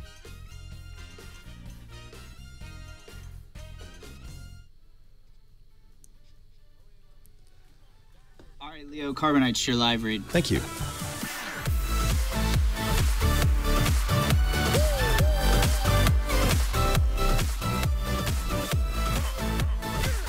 Leo Laporte, the tech guy. 8888 Ask Leo. Our last caller, good question. How do I, as a school, a nonprofit, let's say you're a nonprofit, you don't want to spend any money, of course not.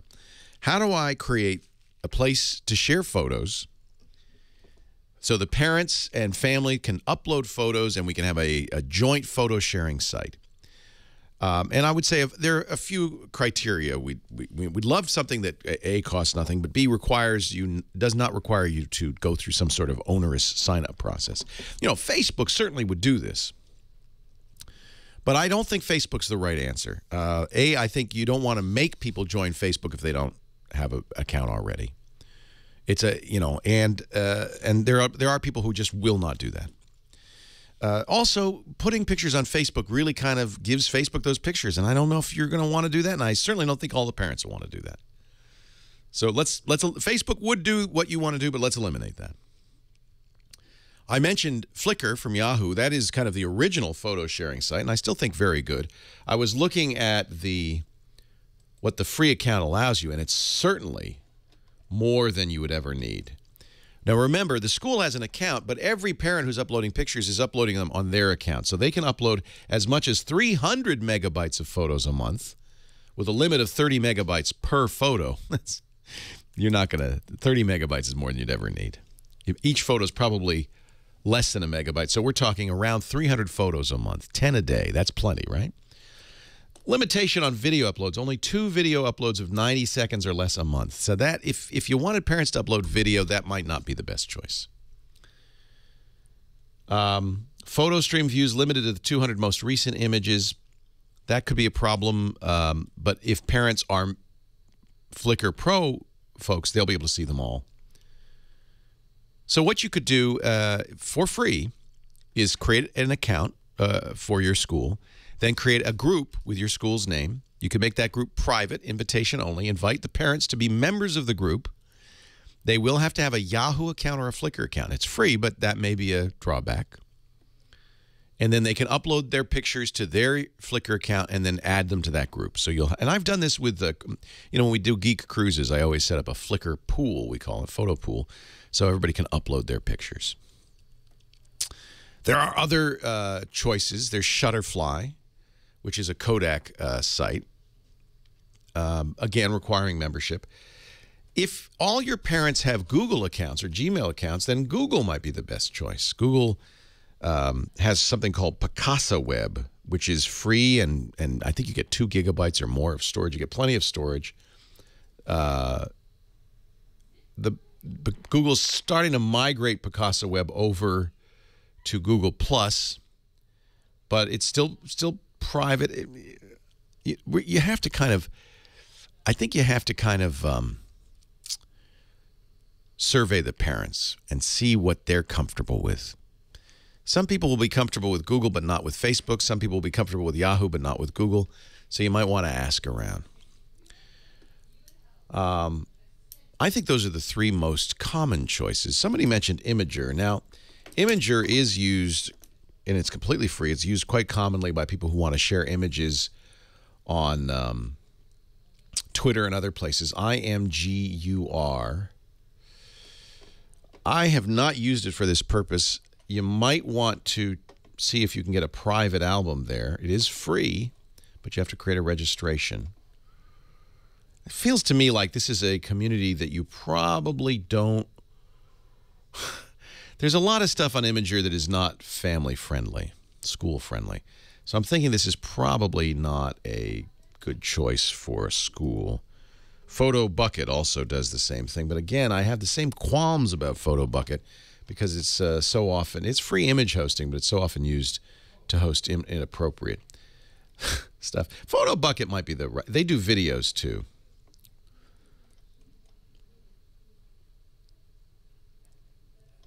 This is, you know, somebody ought to set something up for schools. If I were SmugMug, which is the service I use is SmugMug, but it is not free. I pay $140 a year for it. And a lot of pros use SmugMug, and it's a great way to share photos. A lot of bridal photographers do it to put the photos of the bride up on a private gallery. People can order prints and so forth. It's great if you have an account, or maybe a parent has an account, then it's free for everybody else to use. They do have to create an account, but it's free for everyone else to use. I like SmugMug a lot, but I think that may be something a little more complicated and certainly more expensive than you want to pay. Somebody suggested Tumblr. That's possible. Make a Tumblr, a free Tumblr, and then make it private or invitation only. That's probably a good idea. As you can see, there are a lot of choices here. My favorite, though, I think off the top of my head, Flickr seems like the one that's going to be the most appealing to your families, the least trouble, and is absolutely no cost. Anybody has a suggestion, give me a ring. Maybe there's a better choice out there. I know we have a lot of photographers solving this problem themselves. 8888 Ask Leo is the number. 888-827-5536. Toll free from anywhere in the U.S. Leo Laporte, the tech guy. Mike in Southern California. You're next. Hi, Mike. Hey, Leo. How you doing? I'm wonderful. How you, Mike? Great. You know, I have to admit, everything that I've heard, I've been listening to for years, and I followed your suggestions on my cell phone, my Nod 32 on my computer, and you're just fantastic. Blame me then, all right? Yeah, no. You're to me, you're like the god of electronics. Okay? Gosh, I'm blushing. I'm blushing. If you don't know about it, I don't think anybody knows about it, okay? Well, between me and the chat room and the millions of people listening, I think that's probably true. Well, I'm not just kissing your butt. I mean, you are really good. All right. Well, what can I do for you now? now I better help you. Yeah, I went out and bought a sling box because I'm a truck driver now, okay? So I want to watch my TV on my computer in my truck. It's the only way to do it. It's an awesome idea, yeah. But the thing about it is, I just hooked it up and I just finally got on the website. But now I bought the unit, the 350 unit. Okay, now is that infrared to my router with that little IR? No, the IR blaster is merely for it's a remote control unit, so that you can have it change the channels. You have to have Ethernet for the Slingbox 350. If you want to go wireless with Wi-Fi, you need the Slingbox 500. Oh, man. Are you serious? Yeah. There's an advantage to going with the 350, which is that Ethernet's going to be, this is, by the way, this is sitting in your house. This isn't in the truck. You know that. Right, I know that, but I mean, my router is in another room. Yeah, so that's unfortunately, this was a disadvantage, and that's why one of the reasons they came out with the 500. The 500 also has a high def HDMI connection, but the advantage of doing it with Ethernet.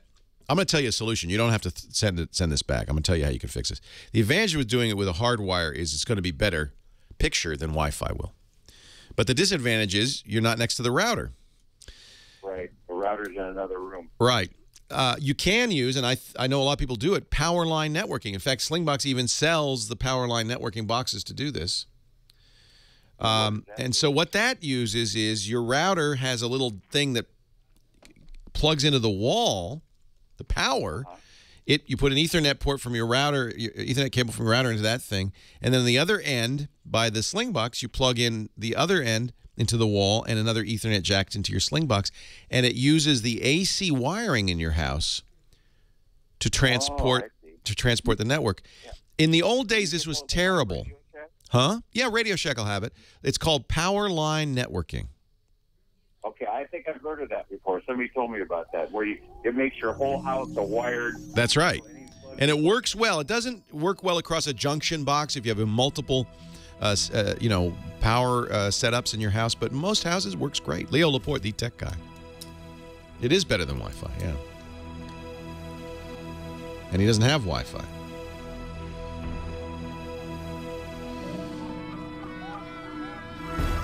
And in some houses, older wiring, if you have knob and tube wiring, it's probably not going to work so well, but great quality products, so it does depend on that. Projectors. Now, they use 3 LCD technology, and there's a good reason for that. You get the highest color brightness that way, 3 times the brightness of leading competitive business models. And brightness means everything. It makes your presentations pop.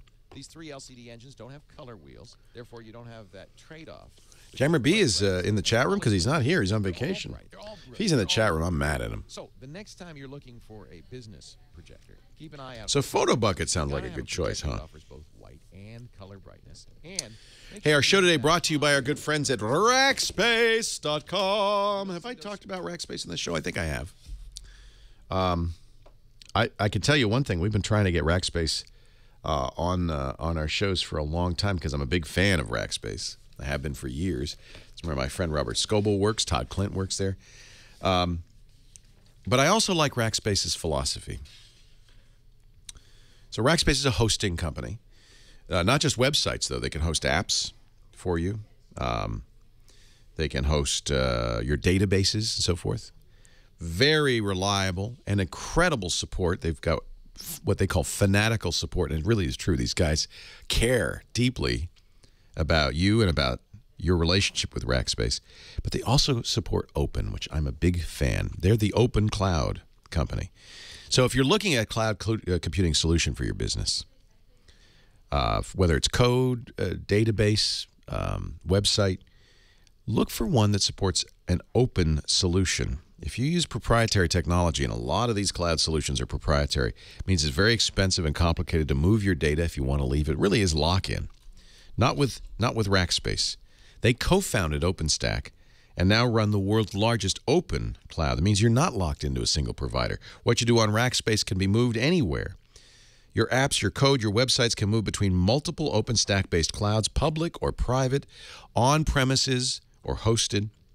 So build what you want, where you want, and how you want it with Rackspace.com, all backed by their world-renowned fanatical support. You try it today.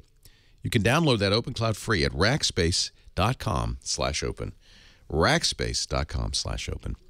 And I thank you, Rackspace, and a big tip of the hat for the great job you have done. Really an amazing company, a company to be proud of. Rackspace.com/open. I mentioned SmugMug, and I use SmugMug. In fact, we're using it right now to share Little League pictures of Lisa's son. But I pay $140 a year for that service. So, or actually, they raised the rates recently, didn't they? So it's expensive. It's worth it to me. But somebody has to buy an account at SmugMug to do it that way. The reason I like SmugMug is you can go in there, you can look at if you go to leoville.com and go to my photos, you'll see my SmugMug account. If you liked a picture, you could buy a print. You could buy a mug. HDMI is on the Sonos Play Bar, is it not? Boy, I was sure it was. You sure it's not? You have one?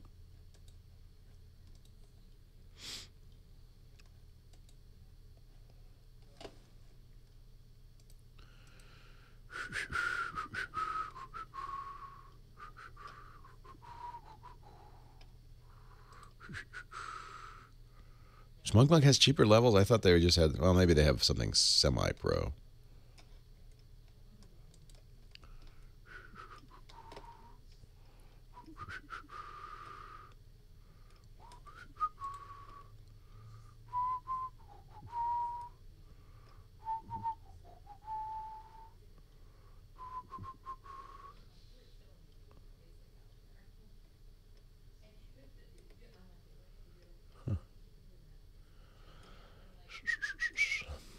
So I'll have to get an optical cable if it doesn't support that.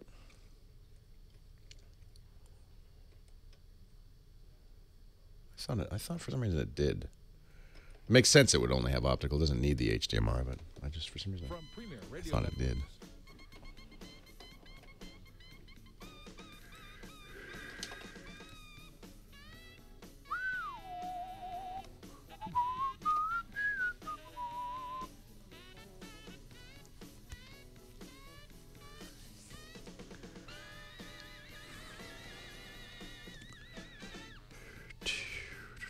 This is Premier Channel 7. Leo Laporte, the tech guy, will begin at 6 minutes past. Well, you don't have to. If you use SmugMug, then you could have the families just send. See, I don't think it's a good choice.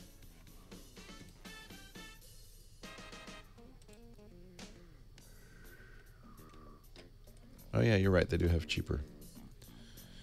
They have basic, power, portfolio, business. I have a portfolio plan, so that's $150 a year. Laporte, the tech guy, will begin at 6 minutes past the hour from Premier Radio Networks. So for $5 a month, actually, I mean, this is a non-starter because the school didn't want to spend any money, but probably if you had the $40 account, you can have people upload to it, right?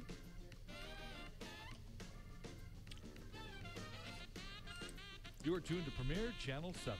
Leo Laporte, the tech guy, will begin at 6 minutes past the hour from Premier Radio Networks.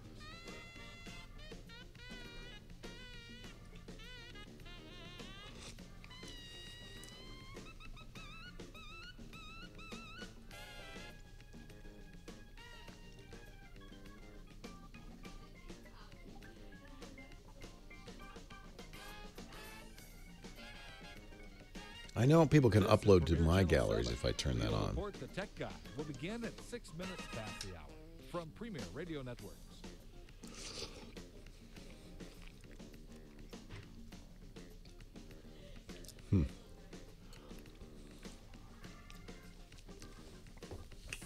I think Tumblr is just more complicated. Tumblr might be, you know, if somebody knows what they're doing, setting it up with Tumblr would probably be easy.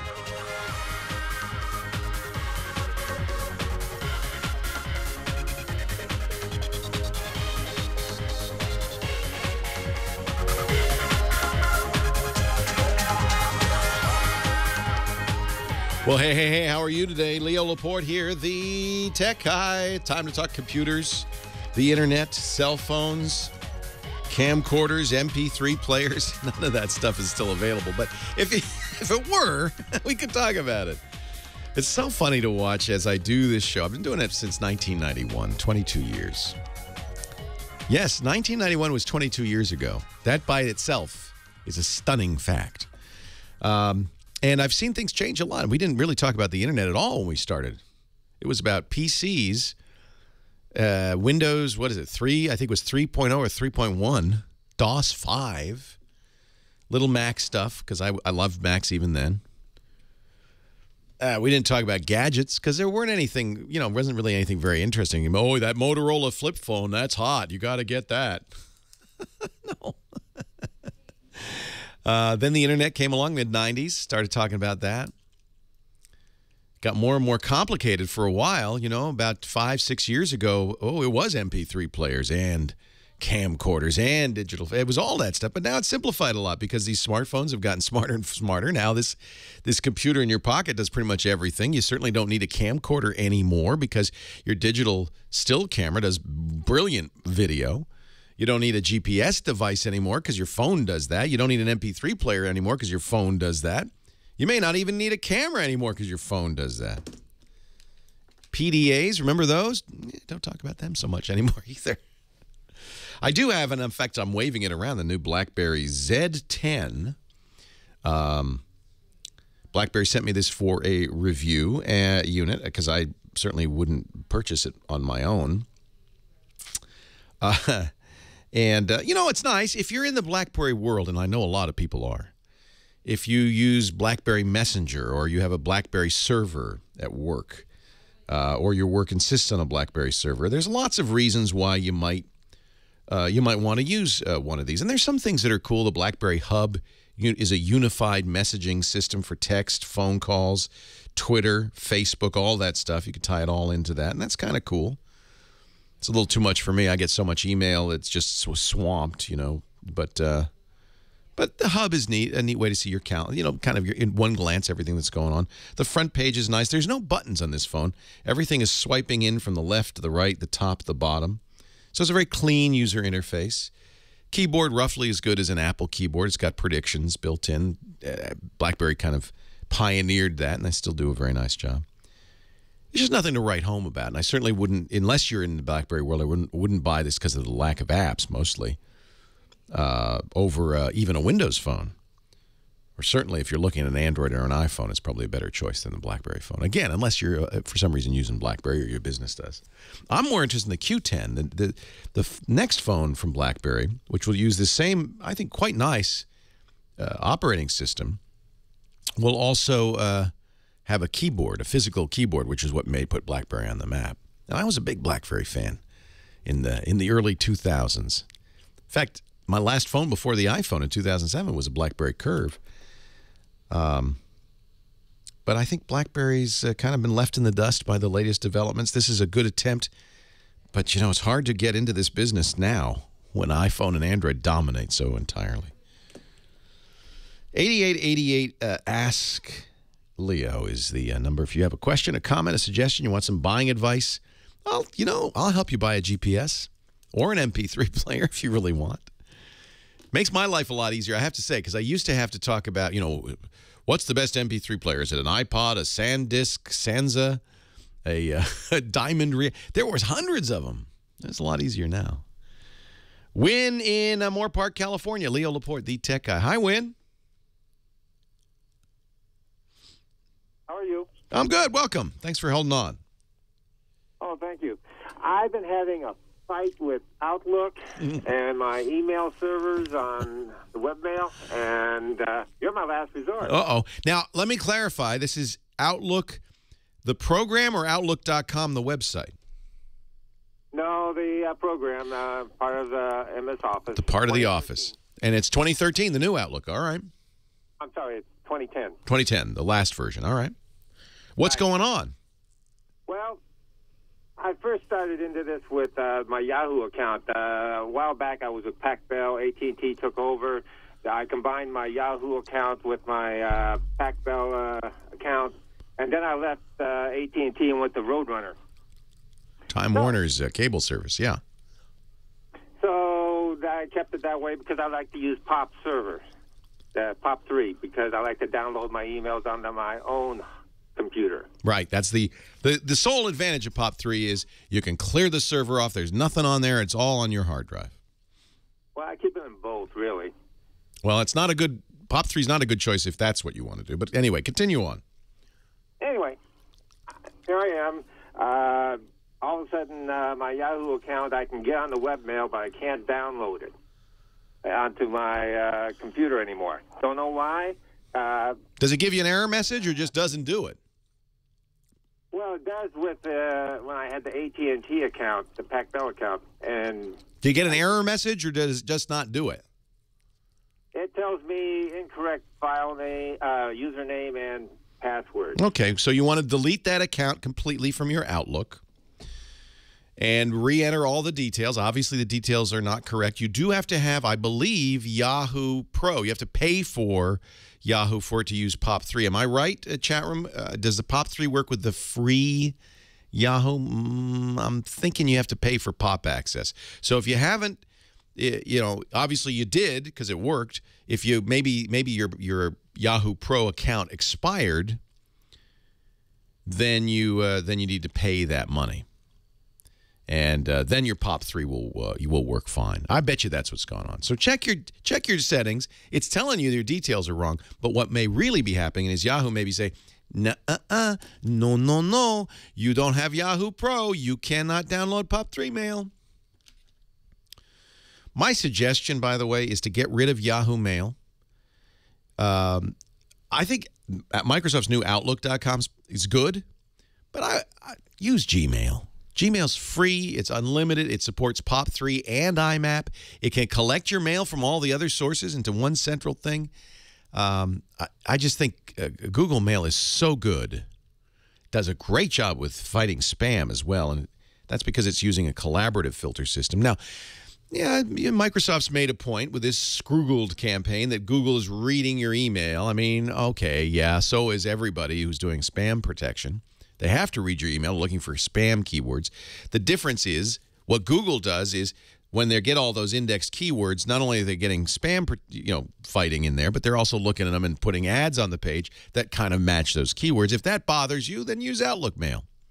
Then you'll get ads that match nothing, random ads that have nothing to do with your life. But I keep getting ads for ducting, like, for for some reason, Outlook has decided that I'm in the HVAC business, that I'm putting in air conditioning, and I need to buy ducting in 100-foot rolls or something. And so the ads I get on Outlook are bizarre. I guess it's a good thing they're not looking at my email for that. They're still looking at my email because they have to. That's how spam fighting works. I'm almost prefer to have the targeted ads I get on Gmail because at least they're not random. And by the way, does anybody even look at those ads? It's just a part of the page you just can't use. It's a wasted space area. You can pay for an Outlook account and you don't get those ads. Let me just check. I haven't checked my Outlook account in a while. What am I getting? Okay, baritone ukulele. The ads I get are so strange. Baritone ukulele, a 4-foot privacy mesh screen for my fence. I think they think I'm a contractor. Fiberglass Evercoat polyester gel. So these are, not only is it wasted space, but there's things, I might buy a ukulele. Yeah, let me buy a ukulele. Leo Laporte, the tech guy. Ukulele. Now, let's see what what mail I'm getting, what ads I'm getting in my Gmail. They're no more effective. In fact, I'm not getting any ads in my Gmail for some reason. Oh, man, in life today, we are so busy, so much to do, so many places. No wasted space in my Gmail. Oh, that's interesting, isn't it? But I don't worry about it because I can work anywhere with Go to My PC from Citrix. Go to My PC lets me access my office computer anywhere I am, from any Mac, any PC, any tablet, any smartphone, as long as I can get on. Where are the ads? Are they at the bottom? With Go to My PC, I can run any programs. Are they in the? Maybe they're in the mail itself. Oh yeah, that's it. When you read the mail, you get ads. Okay. So let me read an ad. See the read a mail. Okay, here's the ads in my email. Sprint discount program. Okay, that'd be good. Fly Virgin America. That's because I booked a flight on Virgin America. Better rates for military. That's because I have USAA as my insurance company. There probably is a USAA email in there. TurboTax. This is, I mean, to me, I'd rather get I don't even see these. Twitter in your inbox. I'd rather get those and Sage Business Software, which has nothing to do with me. Why these ads? These ads are based on emails from your mailbox. By the way, Google's very clear about that. And you can turn this off, you know, if you go into ad settings. I don't have to sign in. You can turn off ad tracking. I don't find it as they happen before they hit you. Offensive, but websites masquerading as real ones, trying to trick you into giving personal information out. Nod 32's got a some do, and if you do, then you should probably use Outlook. PC Magazine just gave it the most consumer recommended award in the security category. Try the latest and greatest version 6 free for 30 days. Let's see, what settings can I change? Ads.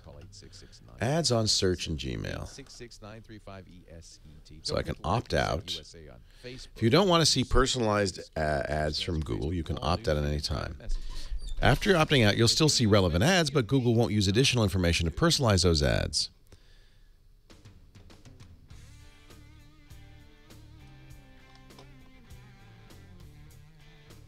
So now what Google doesn't say is that means they're going to stop reading my mail, but I can't imagine that they would. Maybe they do just in case you opt back in. But it's not like it's a human being reading your mail. They're just making an index in the same way they do with, and they're already doing it with spam, right? Oh, yeah.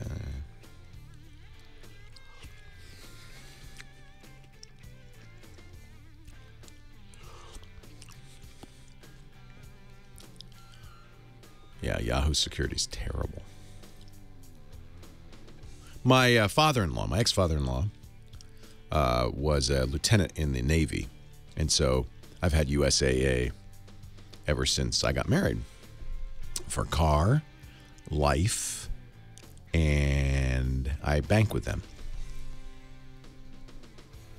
You know, Theater Monkey, I don't like cold brew coffee, as it turns out. I like hot brew. The hotter, the better. Brew that coffee. It's good. It's real good when it's brewed. Jeff, I got off the Handle show because I realized I'd been doing it for 9 years. That's my day off. So I was getting up at 6:30 a.m. on my day off so I could be in studio at 7:30 a.m. Fridays for the last 9 years. And I suddenly realized, you know, they don't pay me or anything. I was just doing it because I was a good guy. And I realized, why am I doing this? Why am I... Now I sleep in on Fridays. It's so nice. We have a Keurig. I loathe Keurigs. Yes, USAA has two-step. Or second factor. No, I still have black blood of the earth left over from when he was on the show. 8888. Ask Leo. That's the number. 8888. Ask Leo. If you have a comment, a question, a suggestion, you want to talk high tech, I'd love to talk it with you. Dana in Griffin, Georgia. Hi, Dana. Hey, Leo. I've talked to you a while back. You helped me with my ozone phone at one point. But my friend of mine passed away in December, and I got an Acer Aspire 1 computer. Well, I did the restore. I'm a blind person, by the way. That's why I'm saying that, because my buddy, he was a genius with fixing this stuff. Well, I did the system restore from the hard drive. You know how you can bring it back to That's a good idea because you want to eliminate all his private stuff. That's a nice thing to do. Well, it was my computer. It wasn't his. Oh. He was anyway, okay, so you didn't inherit this computer, but this guy used to help you with it. Yes, sir, because he was sighted. Got it. Okay, now I put a copy of Windows on. I did not format. I formatted it to the C, but I didn't mess up the utility folder or partition. But now I can't get any sound. Where can I get sound drivers for this thing? I can't I don't know which ones to get. I see thousands of audio. Well, the first thing to do is to run the Windows Update from XP. You probably did that already, right? No, I hadn't tried that. Oh, well, you got to do that anyway because you're not secure running Windows XP. It's very, very, very, very, very, very, very, very insecure unless you run all those updates now. So the first thing you should do before you... Oh, golly, yeah. On the internet, though. Your late friend would have told you that. So you're going to go online. Are you online? I think my girlfriend got it, the wireless going, yes. Okay, so get online and run Windows Update and just run it like till there's no tomorrow. In fact, run it. It might take a day. It might take many reboots, but you're going to get Service Pack 3. You're going to get all of the updates so that you're secure because you're not secure until then. Okay, yeah, I know that. Yeah. Now, one of the things that might happen in there, those are the critical updates, but there may be an optional update, and you should have your girlfriend look and see for the sound card. Because normally what happens is Microsoft says, oh, and I have the latest drivers too. That's part of the update process. So I would bet just running update will get you those sound drivers. If they don't, Dana, then you're going to have to go to the Acer site and hope, this is a pretty old computer, hope that they're still offering... they probably are in their support section, downloads for that computer. And you're probably going to want to, it's a laptop, you may not see sound card, you may not see Ethernet, you may just see general driver downloads, or you may see motherboard driver downloads, but those are what you need because the sound is on the motherboard, and if you have the right install, everything will work fine. So Acer will have them if Microsoft does not. But Microsoft usually does a pretty good job of getting all the right drivers installed. But you'll find that in Windows Update. It won't be in the critical updates because it's not critical. It'll just be in the optional updates. So, you know, get your girlfriend or somebody cited because it's if you've got a screen reader working, I guess you could use that. There's a long list of stuff. And find that thing that you need. Microsoft usually will fix that for you. I'm sorry about your friend, but I'm glad you got somebody who can... cited who can help you get this set up. There's also volunteer agencies in almost every area, like Lighthouse for the Blind and so forth, that will help you do this too. They'll have accessibility experts who can help you get that all set up. Jim in Los Angeles, you're next. Leo Laporte, the tech guy. Hi, Jim. Oh, I should mention, while we're getting Jim on the line, that and the chat room's telling me this, really old computers, sometimes Linux is a good choice, and there's a version of Linux called Mint that probably will give you sound and everything else, including video playback and so forth on that Acer One, Aspire One. So if you never do get sound working with Windows, try Linux Mint. Hey, Jim. Leo. How are you? Welcome. Good. First time caller, long time listener. Thank you. I'm a pretty tech guy. I make my living in the tech industry, but I recently acquired a Samsung Galaxy S3. Yes. How do you like it? I do. Best-selling phone out there, I think, now. I think it's eclipsed the iPhone for sales. Yeah, and one of the things I don't like is I got a big hand, and then when I wrap around the screen, I'll accidentally touch something and launch an app. Or No, you need to get the Note 2 then. That's even wider. That's what I use. It's a massive phone. It's hard. Unless maybe you've got a basketball player's hands. It'd be hard to wrap it around in a Note 2. Yeah. So my question is, I rooted the thing, and I wanted to know what you thought about hotspot apps to be able to tether. The only thing that I've got the computer that I'm trying to do this with has the ability to connect to a Wi-Fi spot, but it can't connect in an ad hoc mode, which is one of the things that I found. So that's what I'm trying to do. Yeah, and who's your carrier? AT&T.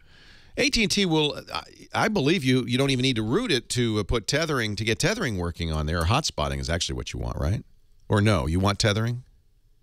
I wanted to use the phone as a hotspot so I could have... Tethering is wired, so you'd use a USB cable. Hotspot it's like a MiFi. It's a Wi-Fi access point all on its own.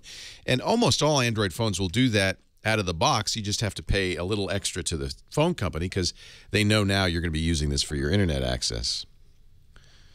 So I would look in the settings. It's on every phone, every Galaxy S2 I've ever used. There's right there in the settings, hotspot. You turn it on, and you'll have to give it a Wi-Fi password. It'll actually provide one, and then you should be able to use that phone's internet connection. But generally, I can't remember what AT&T's cost is. It might be $20 more a month. Generally, you'll have to tell the phone company that that's how you're going to use it before they'll let you do that. Yeah, I don't mind doing that. The problem is that when I do that, it sets up the Wi-Fi as an ad hoc connection as opposed to infrastructure. Yeah. Right. And the one of the computers that I am trying to connect to it. That doesn't sound right. When I use mine, it shows up as a Wi-Fi access point, an infrastructure Wi-Fi access point. You're saying your computer won't.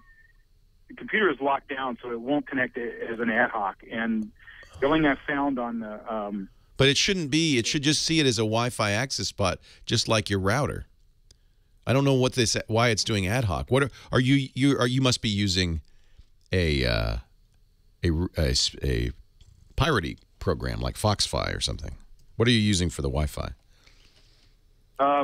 Well, the only thing that I found that worked right now is a USB literally tethered connection, and that's using Easy Tether. So your S3, is it a locked to AT&T? It's from AT&T? Does it say AT&T on the phone? Yeah, I guess it is. Okay, if it says AT&T on the phone, then just call AT&T, say please turn on hotspotting. It will not be ad hoc. It will be a standard Wi-Fi access point, which you can log into from, I think, up to 5 different devices. Works great.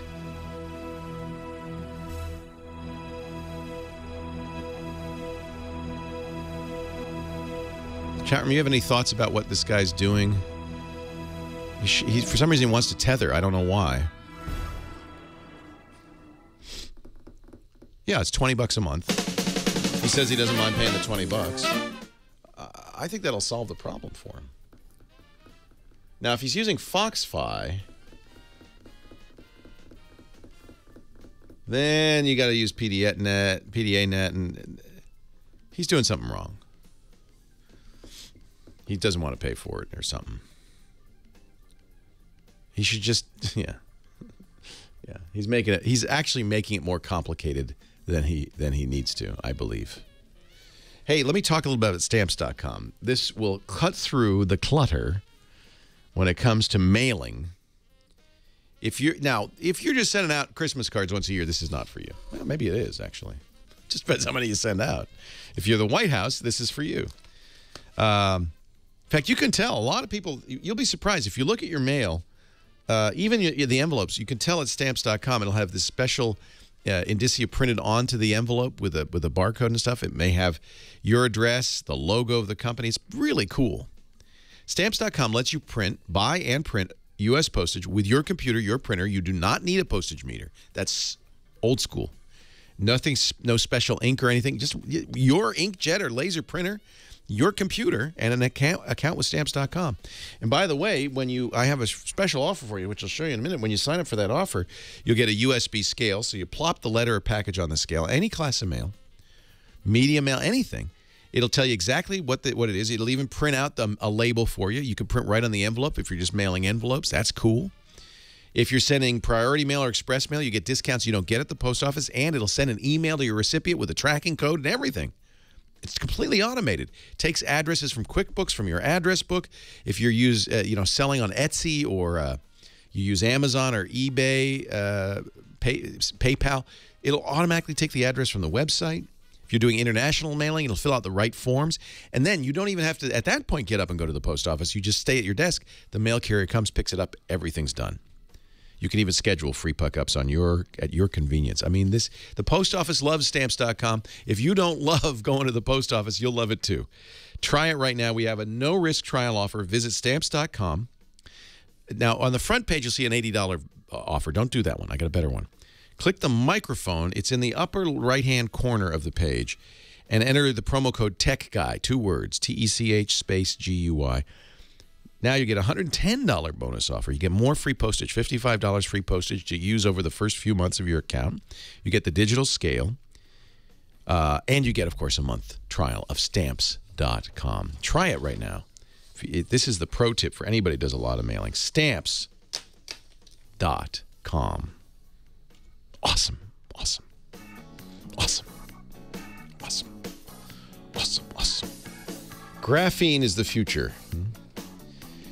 Isn't that new Facebook thing awesome? I don't know. It's some guy. I got to tweet him on DeviantArt because I want more. He did it on DeviantArt, and it was just incredible.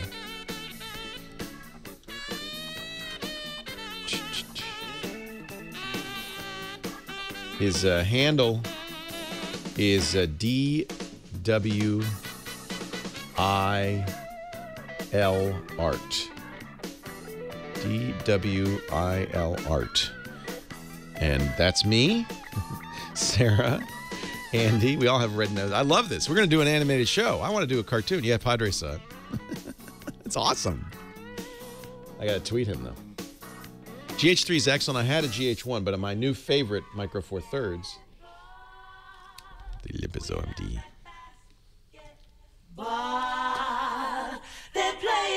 All right, Leo, Stamps.com, Billboard here. What am I going to do without you? What am I going to do without you? Oh, man. Are you going back to Baltimore? My family's Virginia Beach, Virginia Beach, okay. Kind of looks like that right now.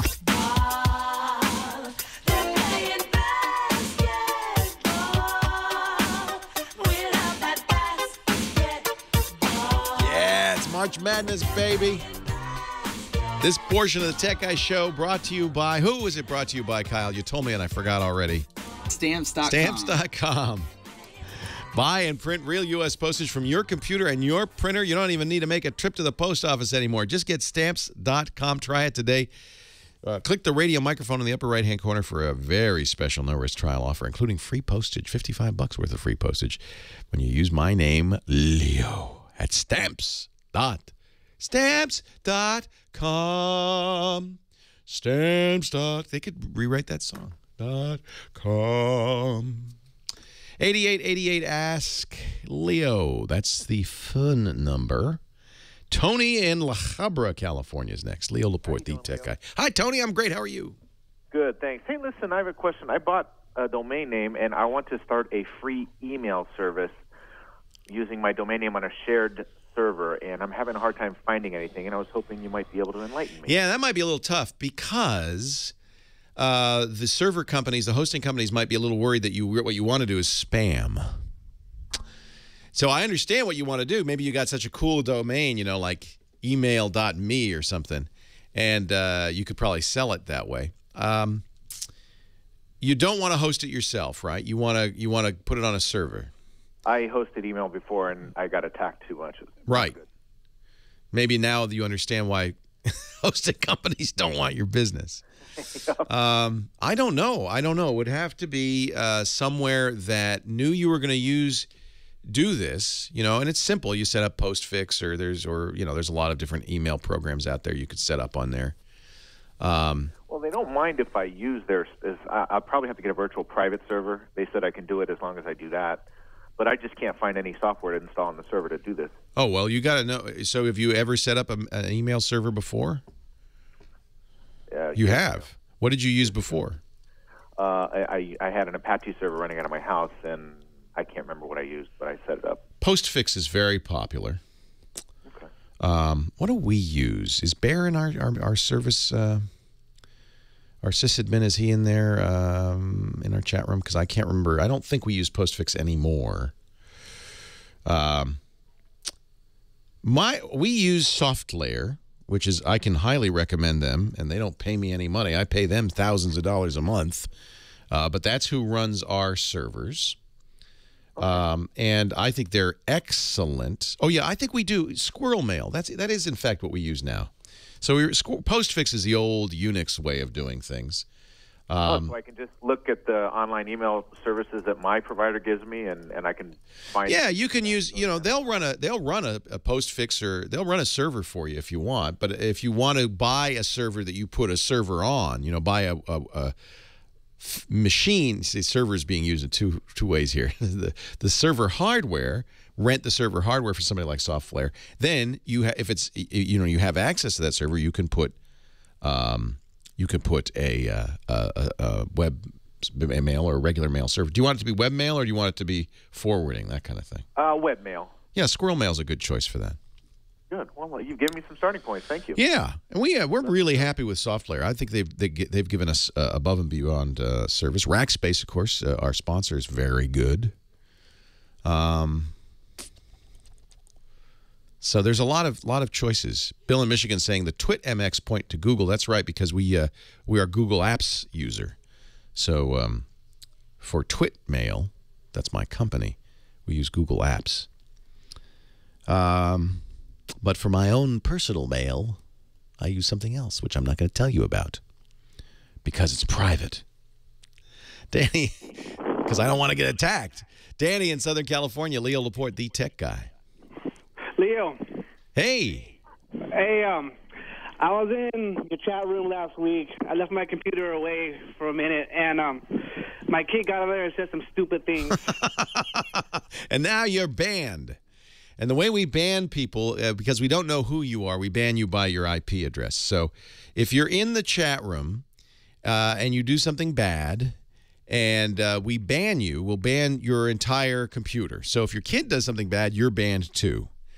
And the chat room is run as a volunteer effort by some excellent folks, including Dan and Brad and Canuck and Cheeto and Can We Bowl Please and Hip and Houdini and all those Leggett and Mark and Life's a Zoo and Marmot and Mick and Rubicant and Scooter X and Sly Ferret, Tex and TTK. They're great people, and we're extremely careful in our chat room because, you know, chat can get out of control. So we have very strict rules. When you log into chat for the first time, you'll be sent to a website, j.mp/chat rules, to read our rules. I strongly encourage you to do so. It's on our wiki. And any violation of those rules will cause immediate banning, as you might expect, because we want it to be family-friendly and safe.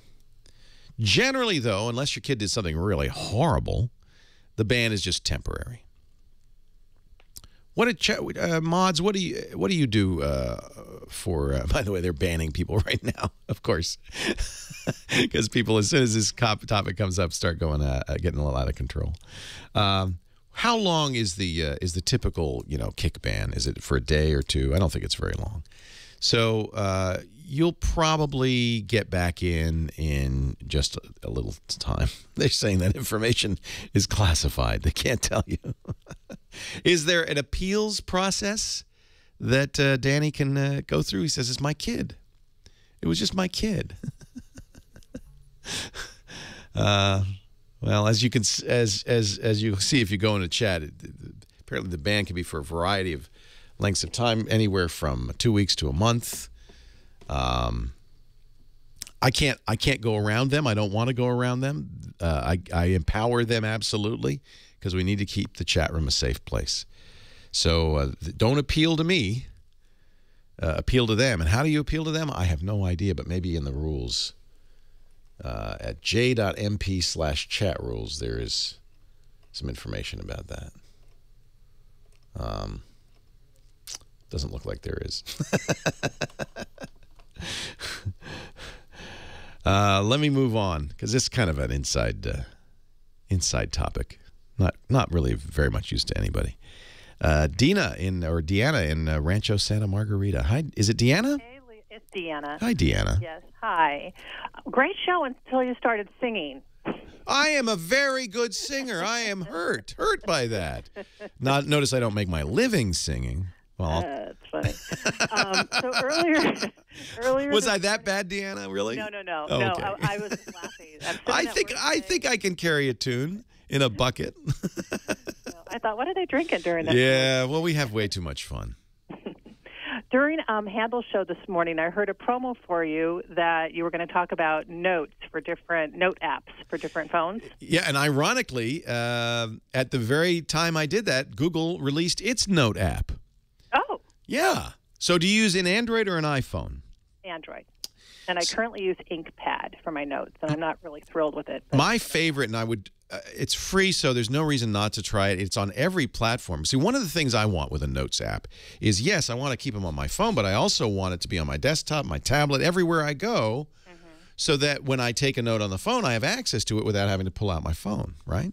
Right. So the program I recommend absolutely is Evernote. Evernote is on every platform, Windows Phone, Android, iPhone, tablets, desktops. It's even on BlackBerry. It's everywhere.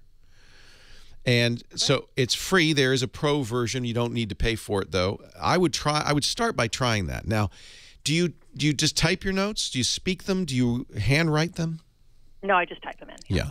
So Evernote will be fine for that. It does allow you to record notes or to take pictures and embed them in your notes. Much of this Google has started to offer with Google Keep, but it's Android and desktop only. I think for right now, the creme de la creme is Evernote. That's the one I'd try.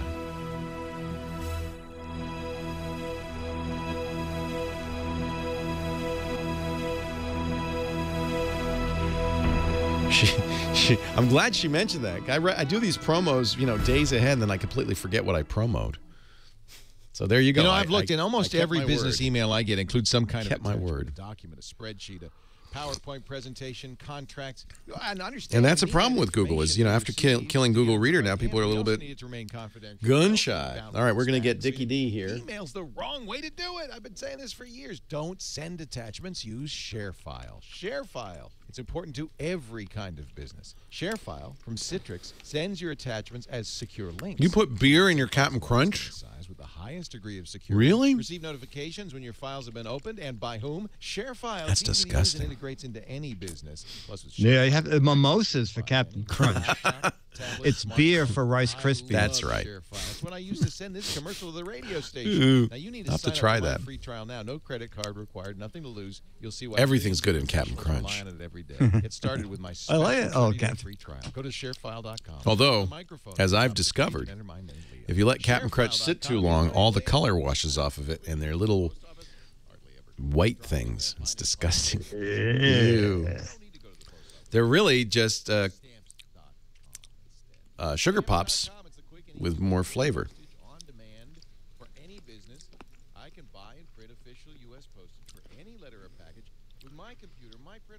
Ice cream's good in grape nuts. I bet that. It's really more like grape nuts in your ice cream, though, right? Or Raisin Crunch is also good. Raisin Bran Crunch. Raisin Bran Crunch. Hey, what do you want to talk about today, Dickie? Oh, I'm going to talk about the two little cube speakers. Why is your connection so awful all of a sudden? You know what? It is.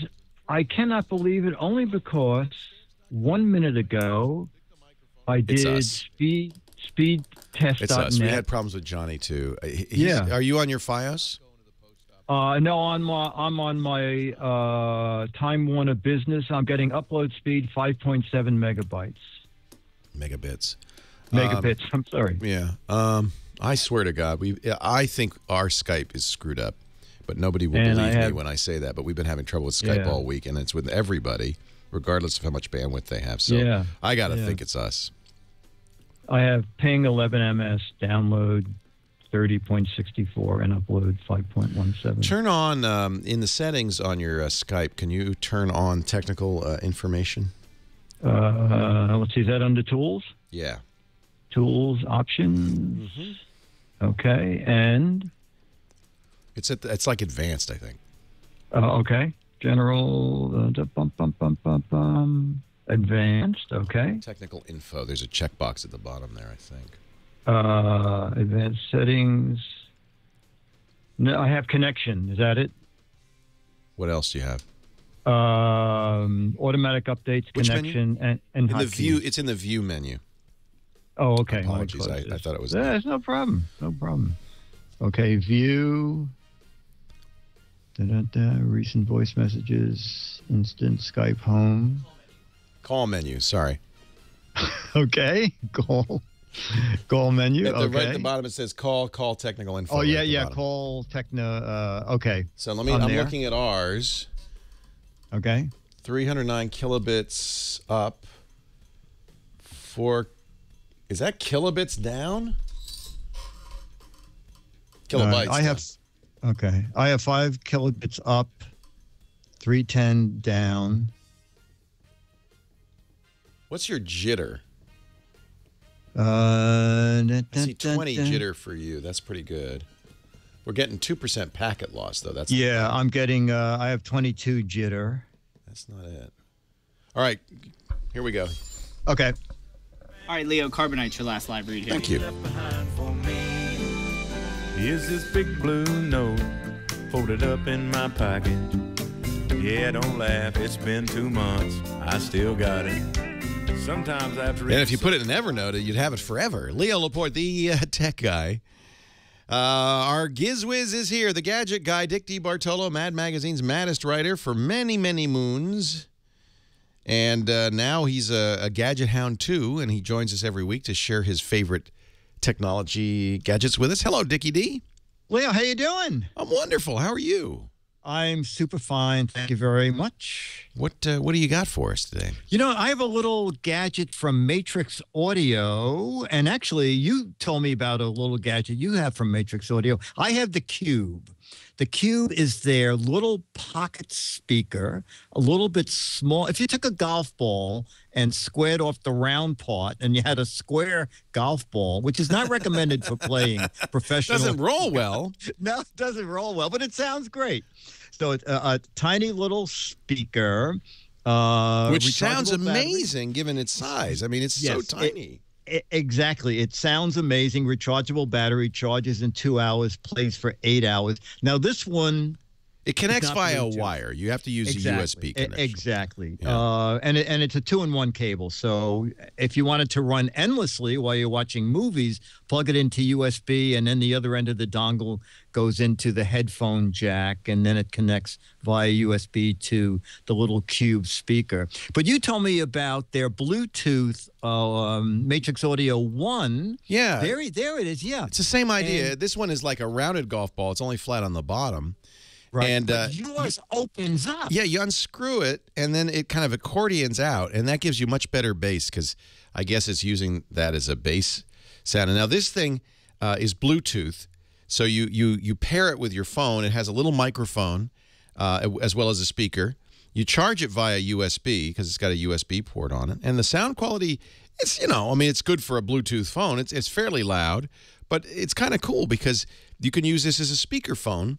I just put this on the desk and talk into it, and it's a pretty credible speakerphone. And they're not expensive either. No, they're not. Thanks to Amazon. You know, the retail is $50, but on Amazon it's $38, and the retail on the one you have, the Bluetooth hands-free phone, is $80, and that's $47 on Amazon. That's not bad. And I think in an office, you wouldn't want to use this in your car, but in an office, this would be a good choice. Or the hotel room. A hotel room, right? Yeah, you're sitting there and you want to make some calls, and you don't want to hold a handset. Somebody says it looks like the snitch from Harry Potter. I guess it does, doesn't it? I caught the snitch. I get that snitch. So it's Where's my salad? It's Matrix Audio. Yes, matrixaudio.com. Cool. And so I have the Bluetooth, and I have to say the sound quality is the best on this little metal speaker. The little aluminum Cube guy is astounding. Yeah, and it's good looking too, and easy. You could literally just stick it in your pocket or purse and have some pretty decent. And run off with it. Yeah. Yes, that's what I did. That's how I got mine. Dick is at gizwiz.biz. That's his website. If you want to.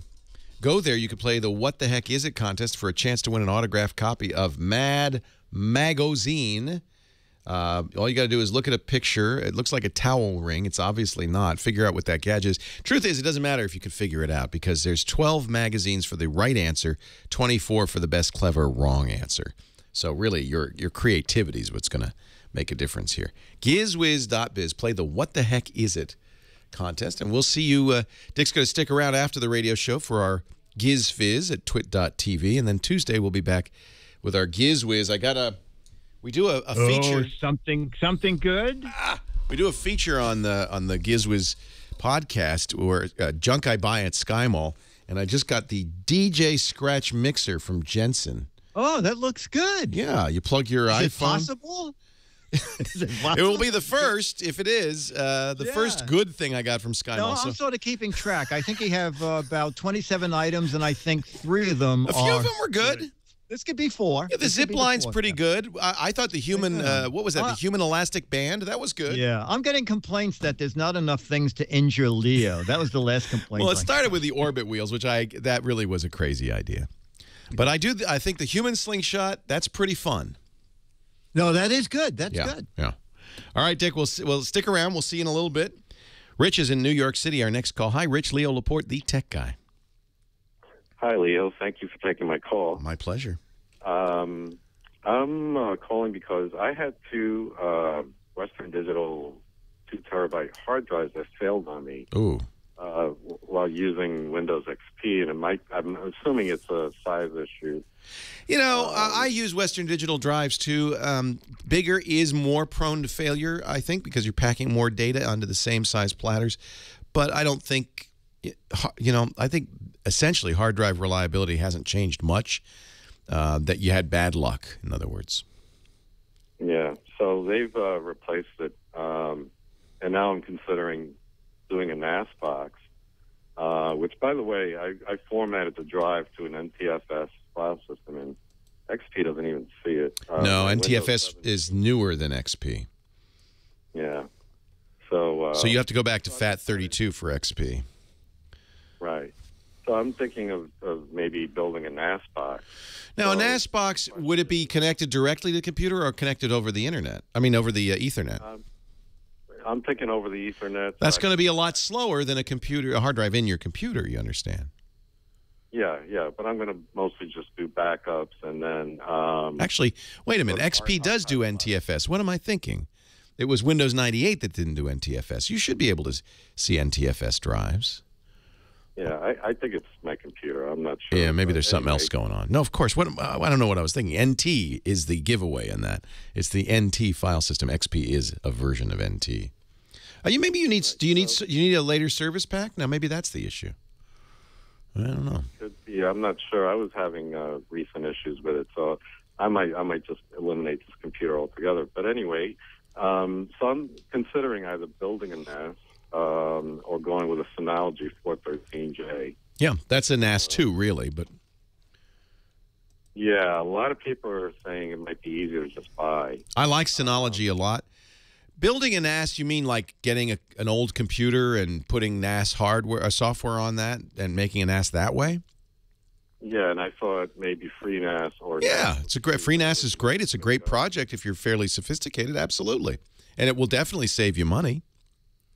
Right, and what's the deal with DSS file systems? Is that for the NAS itself, or can that be accessed... Well, the NAS hides the file system. It's just providing the data over Ethernet. So you'll be using SMB to share those disks, and Windows won't care what the file system was on the NAS. ZFS is a very interesting, very modern file system originally from Sun, now from Oracle, that I like a lot. Has some real advantages. It doesn't matter what the file system is on the NAS because it's hidden. Again, this is kind of techie. You need to know what you're doing with all of this. But a great project. You'd learn a lot. Yeah, I'm considering it because it's cheaper. But of course, I'm thinking it might be easy to just buy Synology. I'm a fan of Synology. I use Synology NASs. I also use Ready NAS, which is a Netgear product. I've been very happy with them. But if you are a hobbyist and you want to learn a lot about how this stuff works, do it yourself. Nothing wrong with that. 8888 Ask Leo. That's the number. Leo Laporte, the tech guy. See you next time. Well, that's it for the Tech Guy Show for today. I'm Leo Laporte. Thank you so much for joining us. Don't forget, the Tech Guy is just the tip of the iceberg. We do nearly 30 shows now on the Twit Netcast Network, and you'll find them all at twit.tv. We talk about Windows on Windows Weekly, Macintosh on MacBreak Weekly, iPad on iPad Today. You get your daily dose of tech news from Tech News Today, and our weekly roundtable show, This Week in Tech. It's all at twit.tv. And I'll be back next time with another great Tech Guy podcast. Thanks for joining me. See you next time.